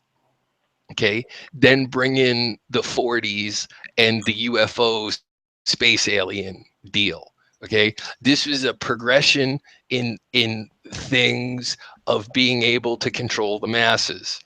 And so think about the fact that, like, you know, who's that idiot Jay-Z with the Illuminati pyramids on his clothing and all that stuff? It's become a mockery. Okay, not that there isn't like actual real concrete stuff in this history and real concrete things, depending upon what your esoteric beliefs are and the knowledge of the ancients and everything. I mean, because I definitely have my experience and research in it. But the fact remains is that when it becomes pop culture, it's no longer what it is. So underlying, yeah, we can talk about things about like the divine feminine and this and that, but that concept has become like perverted and equated to the men are equal to women and equal rights, and men are women and women are men, and you can use whatever bathroom you want. It's become fucking pop culture. Okay, so like when I see these things of like, you know, oh, you know, the Super Bowl halftime was a satanic ritual. Well, yeah, in much the same way that, like, you know, I don't know, anything is in a movie. Doesn't mean it was a ritual. Okay, it doesn't mean that anybody doing it had any sort of power. It's a thing that pop culture responds to. Okay, it doesn't have the same depth of meaning that it would have had 500 years ago. Okay, because 500 years ago they probably would have stormed the stage with pitchforks and torches and burnt them up, screaming, you know, Satan, Satan, or something. Okay, That's so entertainment. yeah, so when you look at the way cultures evolved, you also have to look at the way the control things evolved. And sadly, science has become the new religion. Everything's a simulation, everything's digital, everything's scientific. People don't go out in the world and have tactile experiences anymore. Okay, their lives are becoming, the part of their lives that's electronic is becoming more real than their real lives are. Okay, look at this fucking clown thing. You want to talk about Halloween? Okay, so Stephen King, how many years ago, had that movie It, and the scary clowns, and people are afraid of clowns and stuff like that. Okay, fine. So people are afraid of clowns. I'm afraid of fucking spiders. Okay. Well, if you got tarantulas over there, I understand that one. But the fact of the matter is, like, there's some epidemic of people freaking out over clowns and menacing clowns, and whether it's real or whether they're space alien clowns or whether or not they're just idiots looking for 5 minutes of YouTube fame. The fact remains is, I don't care if you're dressed like a clown or you're dressed like a stripper. Okay, if you make some sort of menacing action against me, we're gonna have an issue. Costume is immaterial at this point. Okay, and like you were talking about the zombie thing before, They put the whole zombie thing out there. Yeah, the people in large are the zombies. And then what happens? People are getting high on bath salts and they're having zombie behavior. Okay. That rage, that was like what, 3-4 years ago? Like a lot of it was in Florida, people getting high on those bath salt things and eating each other's faces off and stuff like that. Okay. This is life imitating art. They put the thought in your head and you respond to it. Okay. The idiot in the clown suit ain't bulletproof. Okay. You know, but again, it's like Facebook and videos and this and scary clowns luring children into the forest. What the fuck is your kid doing out in the middle of the night alone by the forest? Seriously. It's but I do see a crossover now. I do see just a minor little golden thread that runs through Nancy's question and your evaluation of the situation. And I still see that golden thread of control. So, like the ancient ritualistic invocation, evocation, summoning of, channeling of powers of the old ways was a thing. And we're just going to rubber stamp it. That's a thing. And then we segue to modern times and we look at like the Super Bowl and elections and the figurehead of the feminine, which is just, in my mind, it's a gimme. Because they had the predictive programming of the show 24, where there was a black president. All of a sudden, we got a black president. Then there was like, I forget that White House television show, Oval Office. And didn't they have like a female president? Sure. I don't know. I never watched this stuff.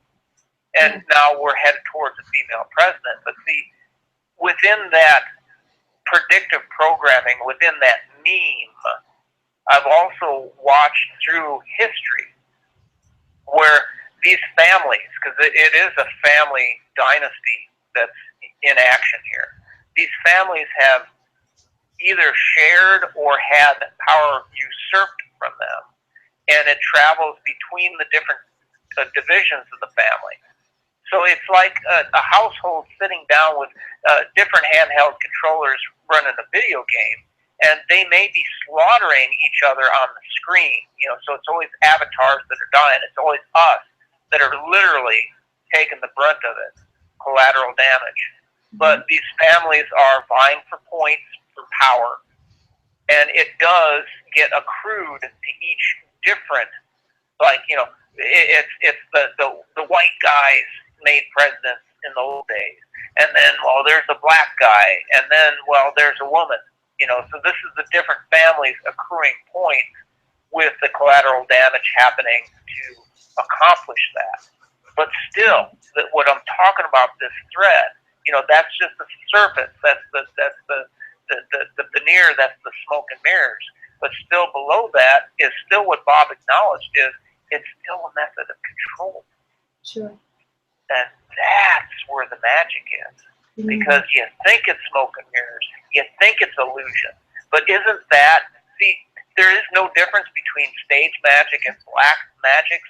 They're both based on illusion, and that is where the power is, that if you can control people with the illusion that you're actually voting for a president, whatever the hell that means, and you've got millions of people rushing the stage at the Foghat concert, isn't that control? Isn't that magic? Sure. And at that point, so what I'm trying to do is support both of your views on this. At that point, does it even matter if the divine feminine is even invoked at this point? Because it's all flash in the pan, man. And you can get those fish to go to either side of the aquarium just by tapping your finger. I mean, my God, that is the seduction of the dark side, to have that much power. Sure. It's like Hey, look over here. Oh, wait. Watch him. Look over there. Man, look at him go.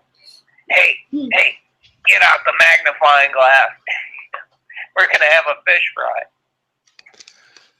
And if you actually like study any of the concepts, like pick the divine feminine, if you actually study what that concept means in the esoteric, I don't even want to say in the esoteric world, I'd rather say in the pagan world, pagans being the indigenous populations.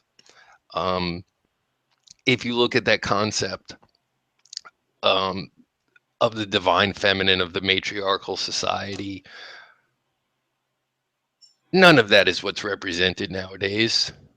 Okay, it's become like a cartoon, a figurehead, or something like that. You know, like we were talking about with biology. You can't fight an imbalance in one direction by creating an imbalance in another direction. Well, the same thing goes with like women's rights. You know, if you believe that women were repressed, you can't create equality by trying to legislate advantage in another direction. Okay, equality is equality, imbalance is imbalance. It's that simple. Okay, so you know, at the social level, at the personal level, it's okay. What do you believe the divine feminine is, and then you know, look at what you're trying to draw parallel to the, you know, the Hillary Clinton thing. You know, Yeah, I mean, Bob, I'm not really saying that I view her as any kind of connection to that. I guess I was wondering if they were using her in some sort of ritualistic way as a symbol of that. I'm not, you know, well, I no, don't, and that's my point. Yes, they're using her as a symbol, but like you're trying to connect too many thousands of years yeah, of degradation.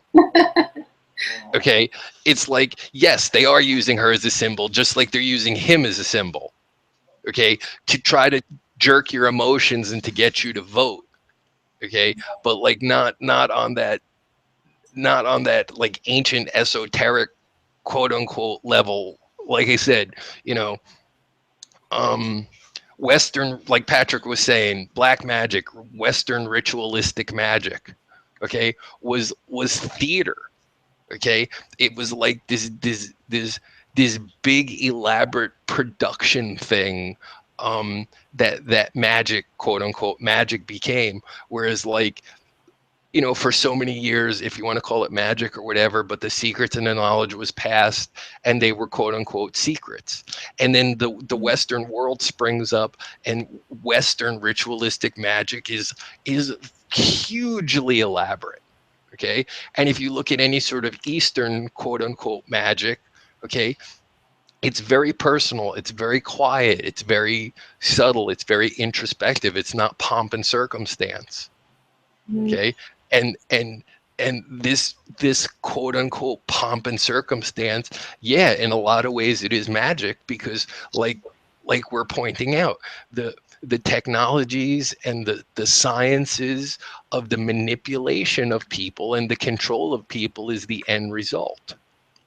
So whether you're worshiping Lucifer for the sake of worshiping Lucifer as an entity, as an archetype, as a series of beliefs, as a whatever, you know, whatever spirituality is to you, it fine, that's like one thing, but like the evolution of this like absurd occult thing into modern society, it's just become so like completely and totally perverted.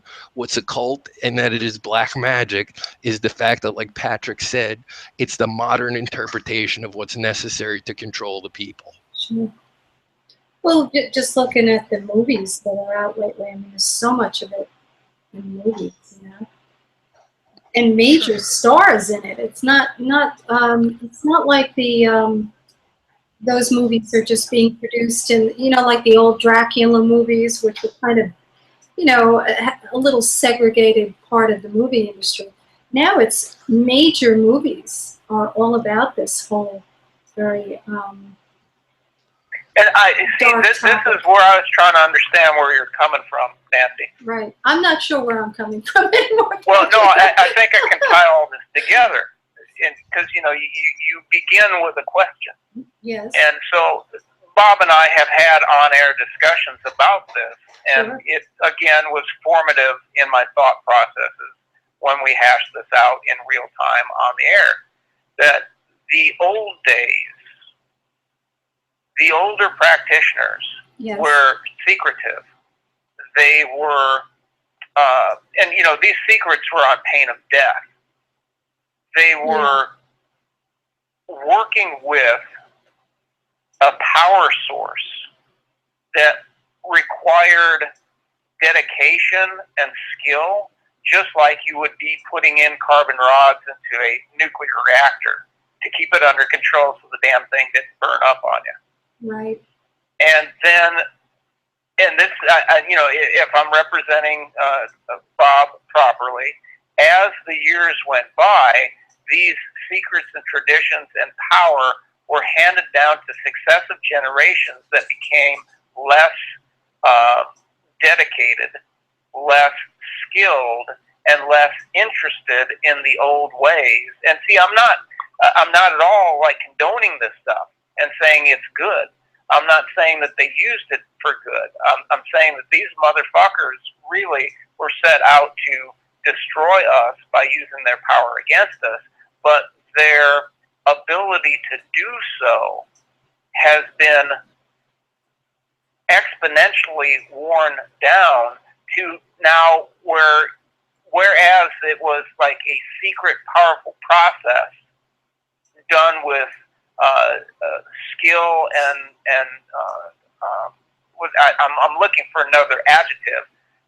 It's now been handed down to like their kids that are themselves so locked up into smoke and mirrors, Hollywood flash, and just basically burning ants on the sidewalk that they're kind of like off mission. And see, I take that as a good thing, because if the enemy is distracted from what it was that they had spent thousands of years to cultivate and accomplish, then we got a chance at kicking them in the ass. Right. And don't get me wrong, my own personal faith, spiritual viewpoint, you know, there's no way people are going to convince me beyond my personal experiences that these things that we're talking about are real, as far as the occult and entities, what you want to call them, whatever you want to call them, spirits, ghosts, blah, whatever. When you actually study the history of this stuff, it's all the same. The names are just changed for convenience. You know, the same quote unquote entities have been given different names in different cultures to suit different needs, and things have evolved. And if, like, since my focus is mostly Eastern, I like to put things in terms of martial arts. Okay. You used to study for a lifetime to be able to meet a certain amount of proficiency. Okay. And it was a very spiritual thing. It was like their version of religion, and it required dedication, and people in varying positions gave different amounts of dedication to it. But basically, culturally, everybody was in some part a participant in it, a martial artist, whatever. And so you know, you go hand to hand combat. Okay, then introduce a weapon. Okay, well, suddenly when you introduce a weapon, you have a new level of proficiency that can be achieved, but what you also have is a quote unquote equalizer. Okay, you could spend your entire life studying hand to hand combat, and I could pick up a sword and in 5 minutes know enough to kill you. Okay, so I no longer had to put the effort in for that same amount of equality. Okay, and introduce a gun and introduce whatever. So as technology increased, people's dedication to these things decreased because they sought the easy path. Okay, now the benefit of, like Patrick was saying, the benefit that these families have is the wealth and the knowledge is multi generational. Okay, the power, the money, the information, the control is passed from generation to generation to generation. Okay, you think about like an individual now who lives nowadays. What did you get from your parents, and what are you giving to your kids? Okay, you're talking about completely different levels here. Okay, so as in one sense, like Patrick was saying, as time progresses and technology increases, then people have a certain amount of ability that they're able to get with a minimal amount of dedication. But okay, the advantage that they have is that next step. Okay, you may now have a gun, okay, but I have an atomic bomb. Okay, there's Escalation, man. This is right. perfect. There's Escalation. there's always that escalation, and the dedication to any specific art or religion or anything like that doesn't exist in the extent that it used to exist anymore. Like I said, we're the society of sound bites, of clickbaits, of limited attention spans. Okay, and that to me is the big difference. So the same fundamental concepts are still there. I mean, you can choose to dedicate your life to any one specific thing, to what you believe, to an art, to whatever.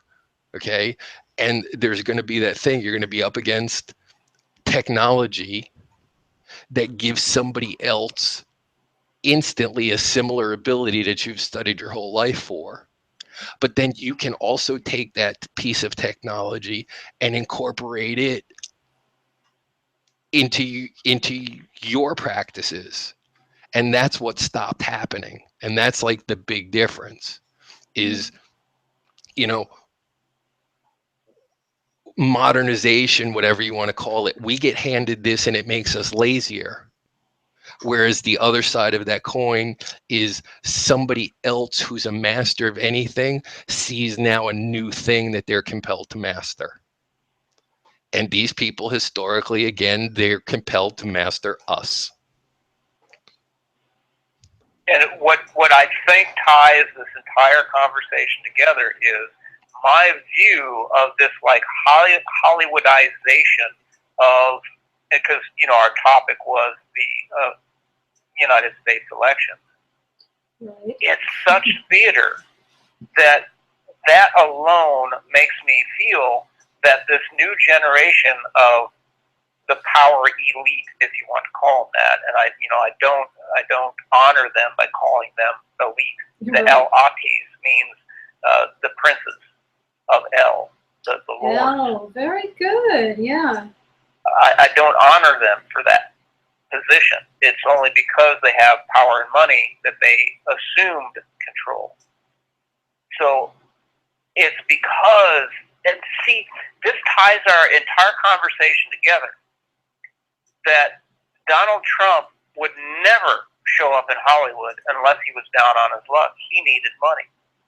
That's like a law of Hollywood. You don't need to go into the public eye if you are self-sufficient in your wealth. But he showed up because he was poor. And what I'm trying to say is this election has become such theater, and they use theater. And they've got people like, whoever you guys were talking about, that music star showing his Illuminati colors. They have gone to these lengths because they no longer even know how the atom bomb works. They no longer know that if they had a revolver and the firing pin broke, they don't even know what a firing pin is, let alone how to fix it. And so what I'm trying to say, Nancy, is if there was the sacred feminine as a power to be drawn from, Yeah. all that's left is the illusion of it. Yeah. Good point. And now I'll caveat this with, I said it earlier, it's life imitating art. The immersion. Okay, I'll go Gnostic here. Okay, so basically speaking, the concept of Gnosticism is simulation. That inherently the human population is controlled by giving them technology that emulates poorly a natural trait that they had. So if you think about it from the standpoint of human beings used to be able to communicate telepathically. Okay, it took a certain amount of discipline, and you had to learn how to do it, and whatever, and it was the way people live their lives. Okay.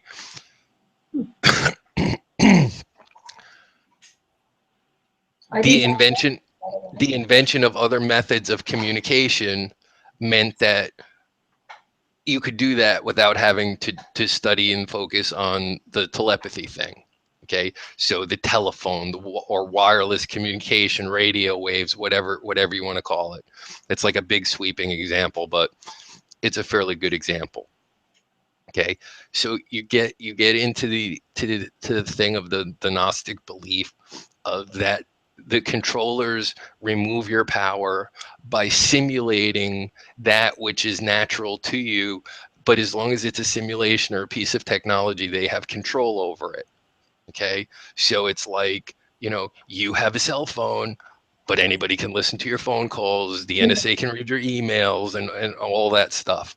Okay, when you bring that forward, the whole concept of spiritualism and what you believe, the divine feminine and everything, it becomes internal, and it needs to become internal, because the reality television, the video games, the internet in general has made the life imitating art thing way too easy. Okay. Black magic before, like Patrick was saying, was used to put people in a certain mental state that made them easy to control. Okay. Well, given everything that's emulation now, it's easy to control the population. You give them reality TV, give them TV in general. Reality TV is anything but real. Okay. But yet people now are in this emulation thing. They want to emulate what they see. They immerse themselves in these video games. They want to emulate what they experience. So it becomes easy to control them, or easier to control them. So again, it's like a modern form of esoteric or black magic. It's just got a different basis to it. The key to breaking out of that is to stop, for lack of a better expression, thinking or wanting to believe that any of that shit's real. Like you said before, what's real? The 3 feet around me, the 6 feet around me, the 9 feet around me. Okay, what you are as a person. You throw the zombie meme out there for a long enough time, and then what happens? Okay, yeah, people get all fucked up and they start acting like zombies. Okay, it's become, and it's always been their method of control. Okay, but now it's just become easier and simpler and more widespread. Okay, so the tie-in to me to what you're saying is getting back to that thing of like, who you really are, what you think makes a good person based on what your own spiritual beliefs are, what you believe the divine feminine is, and all of that stuff, and finding that in yourself, and stop looking at the outside for everybody that's showing you or telling you what the key to happiness is, what the way to happiness is, what you need, who you need to vote for, who you need to be afraid of, what you need to eat, what you need to be healthy. Okay? These people don't fucking know you. Only you know you. That's such a good point, Bob. You know, just pulling in. Sometimes you got to do that. Not sometimes, a lot. You know, the outside influence, the outside world, it's overwhelming at times. You know. You know, and think about it. Think about the extension of it. Again, like they throw it in your face. It used to be the what was the well, it was a meme, but it was before anybody knew what the word meme meant. Yeah. 2.7 kids, the Volvo and the white picket fence. Right. Okay? That's the way they used to present it. Okay, you know, and if you just think about over the course of your life, the way you've been fed, what's appropriate, what you should do, where you should be. You know, you should have a college education. Okay, really? Okay, you look at the kids nowadays, they have these college education in these obscure friggin' fields of whatever. You know, and they whine that they got $40,000 in college debt. Okay. Hey. While they're being managers at McDonald's. Yeah, exactly. Well, you know what? My grandfather always told me that as long as you know how to use a shovel, you'll have a job until you're the last person on earth, because at least they'll need a grave digger. Yes. And that's always the thing. But it's like, you know, people got this thing like, you should be this, you should be a college graduate, technology is the thing of the future. Well, yeah, you know what, mechanics are still needed, carpenters are still needed, you know, there's nothing wrong with those professions. Okay, but again, it's like people become too easily led. You know, I'm a stone cold idiot, but they told me I have to go to college, so I'm going to major in lesbian female interpretive one-legged dance. Cool. You know, and again, it is magic, and it is black magic. Okay, because it is somebody else telling you how to live your life, what you can do, what you should do, what defines success, what defines failure. And as long as they keep you afraid of that shit, they have you in control. Yeah, you're right. Can I do a Will here? Because he's not here. I want to do a Will. Go ahead. I disagree, Bob, and I have a correction for you, because the CDC did a study on happiness. And I'm sorry that this information is, you know, a few years old, but when they did the study, they found out that if people had a median income of like $50,000 a year, they were happy. If it was below that, they weren't happy, and if it was above that, they weren't happy. So, you know, I think fundamentally you're wrong. That, you know, they do know what's good for us. Oh, okay. Okay. Was that adjusted by geography at all, or is the same 50,000 in Midtown Manhattan the same 50,000 that I get in the hills of Texas? That really fascinated me, because all they did is they made a blanket statement like that, and that there was no adjustment. Yeah, but they're always doing that in those quote studies. It's some odd, my kids would call it random number that they come up with. It's like, who decided on that? And, you know, think about it. That is the magic of it, because if somebody read that and was gullible enough to believe it, because after all, it was the CDC. Patrick, and after all, they're looking out for our best interest. It was just put out there. yeah. You know, did anybody do the study themselves? Well, it's ridiculous. Did they vet the people that did the study? and then the information, well, who even cares? Because, Bob and I would both say, so you, like your kids say, so you put a random number out there and you put it in print and people read it. How in the world does that affect me? It doesn't. It has no sway other than the fact that I memorized it. For its absurdity. I use it as an object lesson. And that's magics, where you can just throw something random out there and people it's the fish. You tap on one side of the aquarium and they run to the other. Well, it's sort of like polling, isn't it? It's who's doing it? I never get polled. Who are these people getting polled? That they come up with these polls that say this is true and that's true, and I think they just make stuff up, like you said. And let's look at what Bob was saying. Power is internal. As soon as somebody offers you a substitute, that's the simulation.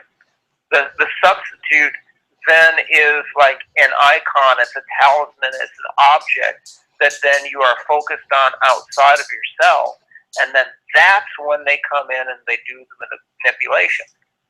You always have to give away your power. Your power always has to be externalized, or they can't take it away from you. It's that belt that they have, that they tell you never have to exercise again. You just strap this belt on you that's got electrodes, and it shocks you and makes your muscles contract. Oh, I love it. Yeah. But where is Wil when we need him to make comments about electromedicine? There is a certain part of my life that, well, most of it actually, but it's thinking of one aspect in particular, where the internet has created a huge market of instant warriors. And it's pretty funny, because it used to be that you show somebody something and they physically see it and, whatever. And now the perfect example of what we're talking about here is that phrase that everybody throws around nowadays: video or it didn't happen. Oh, wow. Have you ever heard anybody say that to you? No, not yet. Wow. Yeah, no. Video or it didn't happen.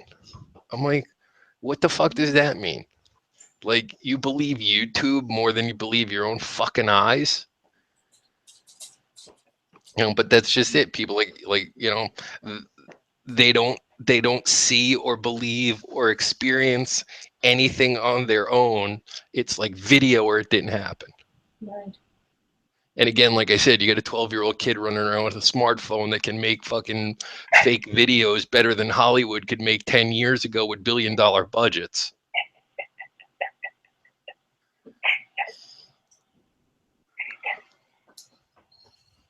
My whole life has been, in these past 8 years, doing meta-analysis on data that I gather.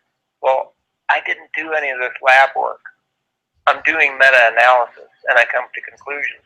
My conclusions generally are within 90 percentile of being right. But then people demand of me, well, what are your references?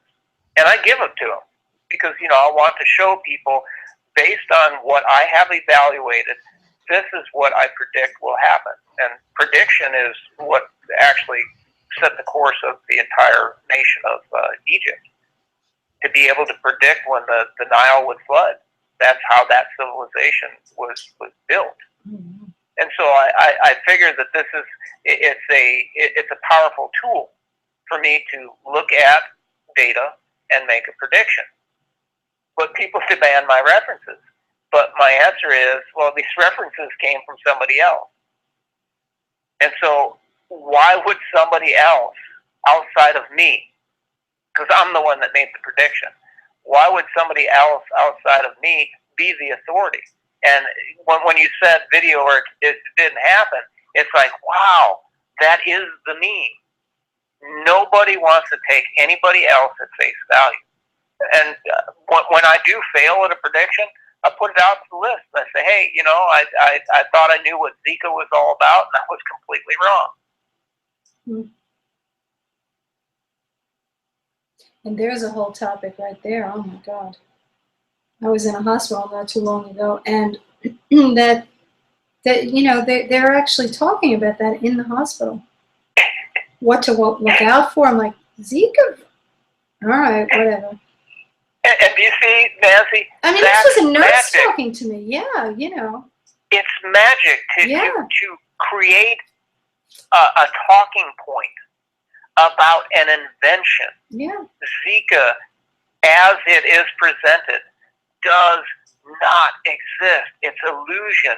Yeah. Black magic, stage magic, it's all an illusion, and yet they get an entire world population tapped on the side of the aquarium, and they all rush to the other side. And that's control. Yeah. And here's the part that cracks me up. They do it every fucking year. Okay? How many times do you need to stick your hand in the stove before you learn it burns? Thank you. Avian. I wrote that down. Oh my God. Okay, so you know, you were pontificating, and let's see. Wait, it was on another page, and I wrote some notes while you were talking.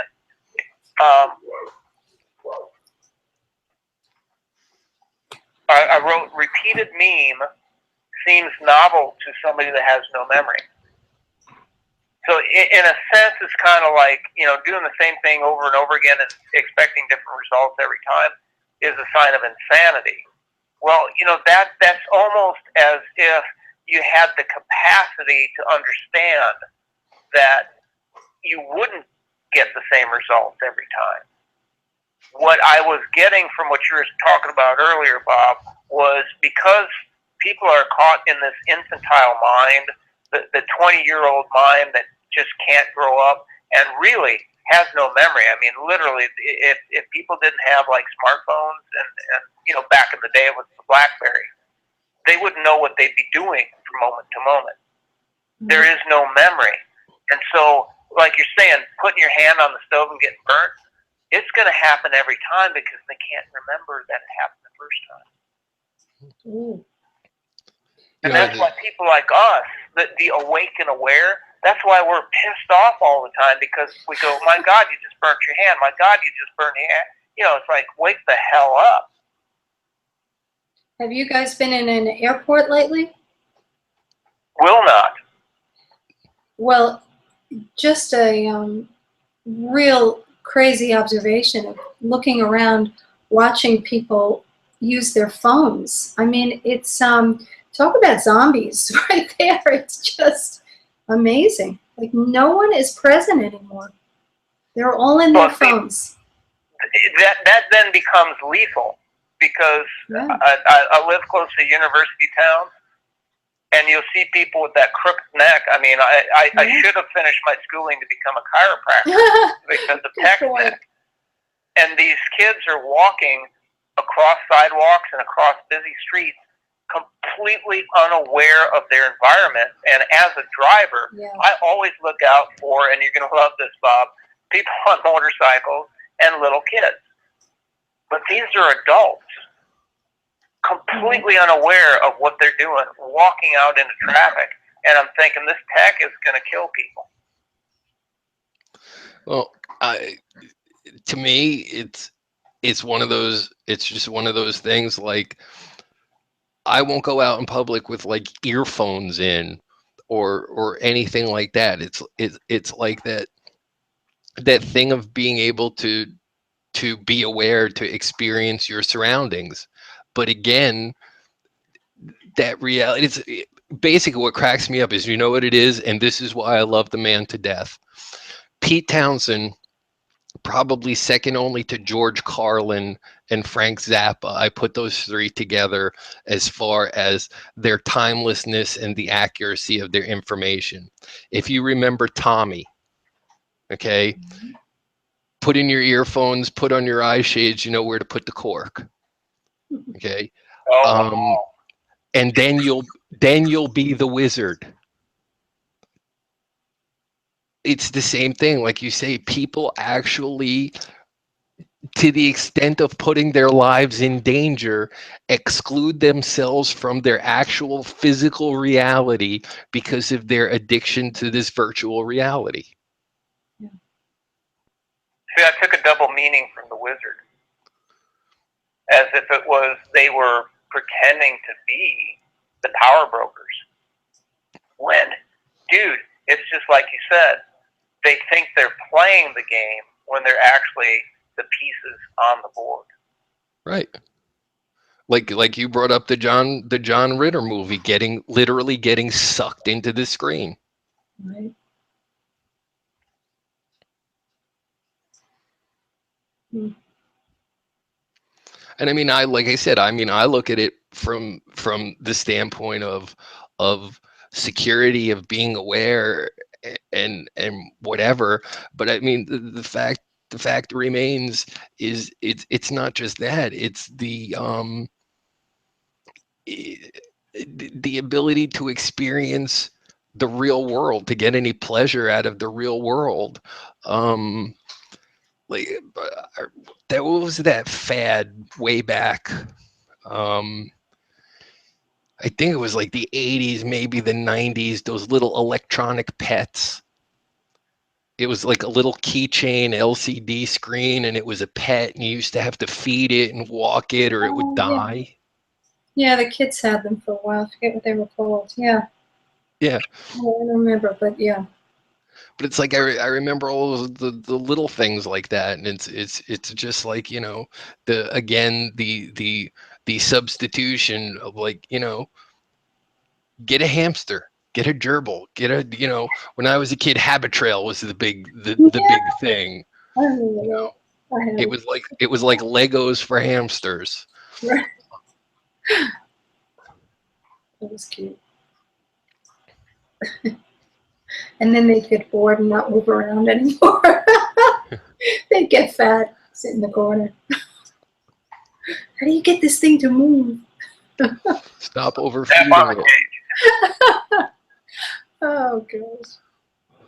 Hey, kids, are you tired? Yeah, you know what? I will stay on as long or as short as you guys want. We actually do have a couple of viewers, though, I swear. Hi, viewers. Hi, viewers. Thanks for suffering. Yeah, thanks for hanging out with us. We hope we made this spooky enough for you. Yeah, this definitely went all over the map. Just talking about real life. Yeah, it's scary enough. Hey, I sign off, but you know, thanks to everybody that's listening, and thanks for having me. Absolutely, Patrick. Well, if you would like to sign off, my friend, it was good talking to you again, and we'll close out with some parting words of wisdom. You can go first. Putting me on the spot. The only thing I could think of is what a farmer always told me. Don't urinate in the wind, and don't go where the cattails grow. Or, since we mentioned Frank Zappa, watch out where the Huskies go and never eat the yellow snow. That'd be it, man. Well, you guys said it. And we did, didn't we? It's like, oops, this is a family show. Sorry. No, not at. And you know what's interesting? You guys ended right at like 12 o'clock. That's the bewitching hours. So that's perfect. Oh, wow. Perfect for Halloween. So, it's 11 o'clock here in Illinois. Illinois. Yes. No, here it is 12:02 at the moment. So cool. It's an 11 o'clock here in Tejas. Oh, that's right. You're see, I think New York with you, because you always bring up Bronx. See? The Bronx. Yeah. Well, thanks, guys, and we'll see you later. Okay, thanks, Patrick. Alrighty, Pat. I'll talk to you later. Bye. And I'm going to sign off to my viewers, too. Thanks for watching, folks. We'll see you again soon.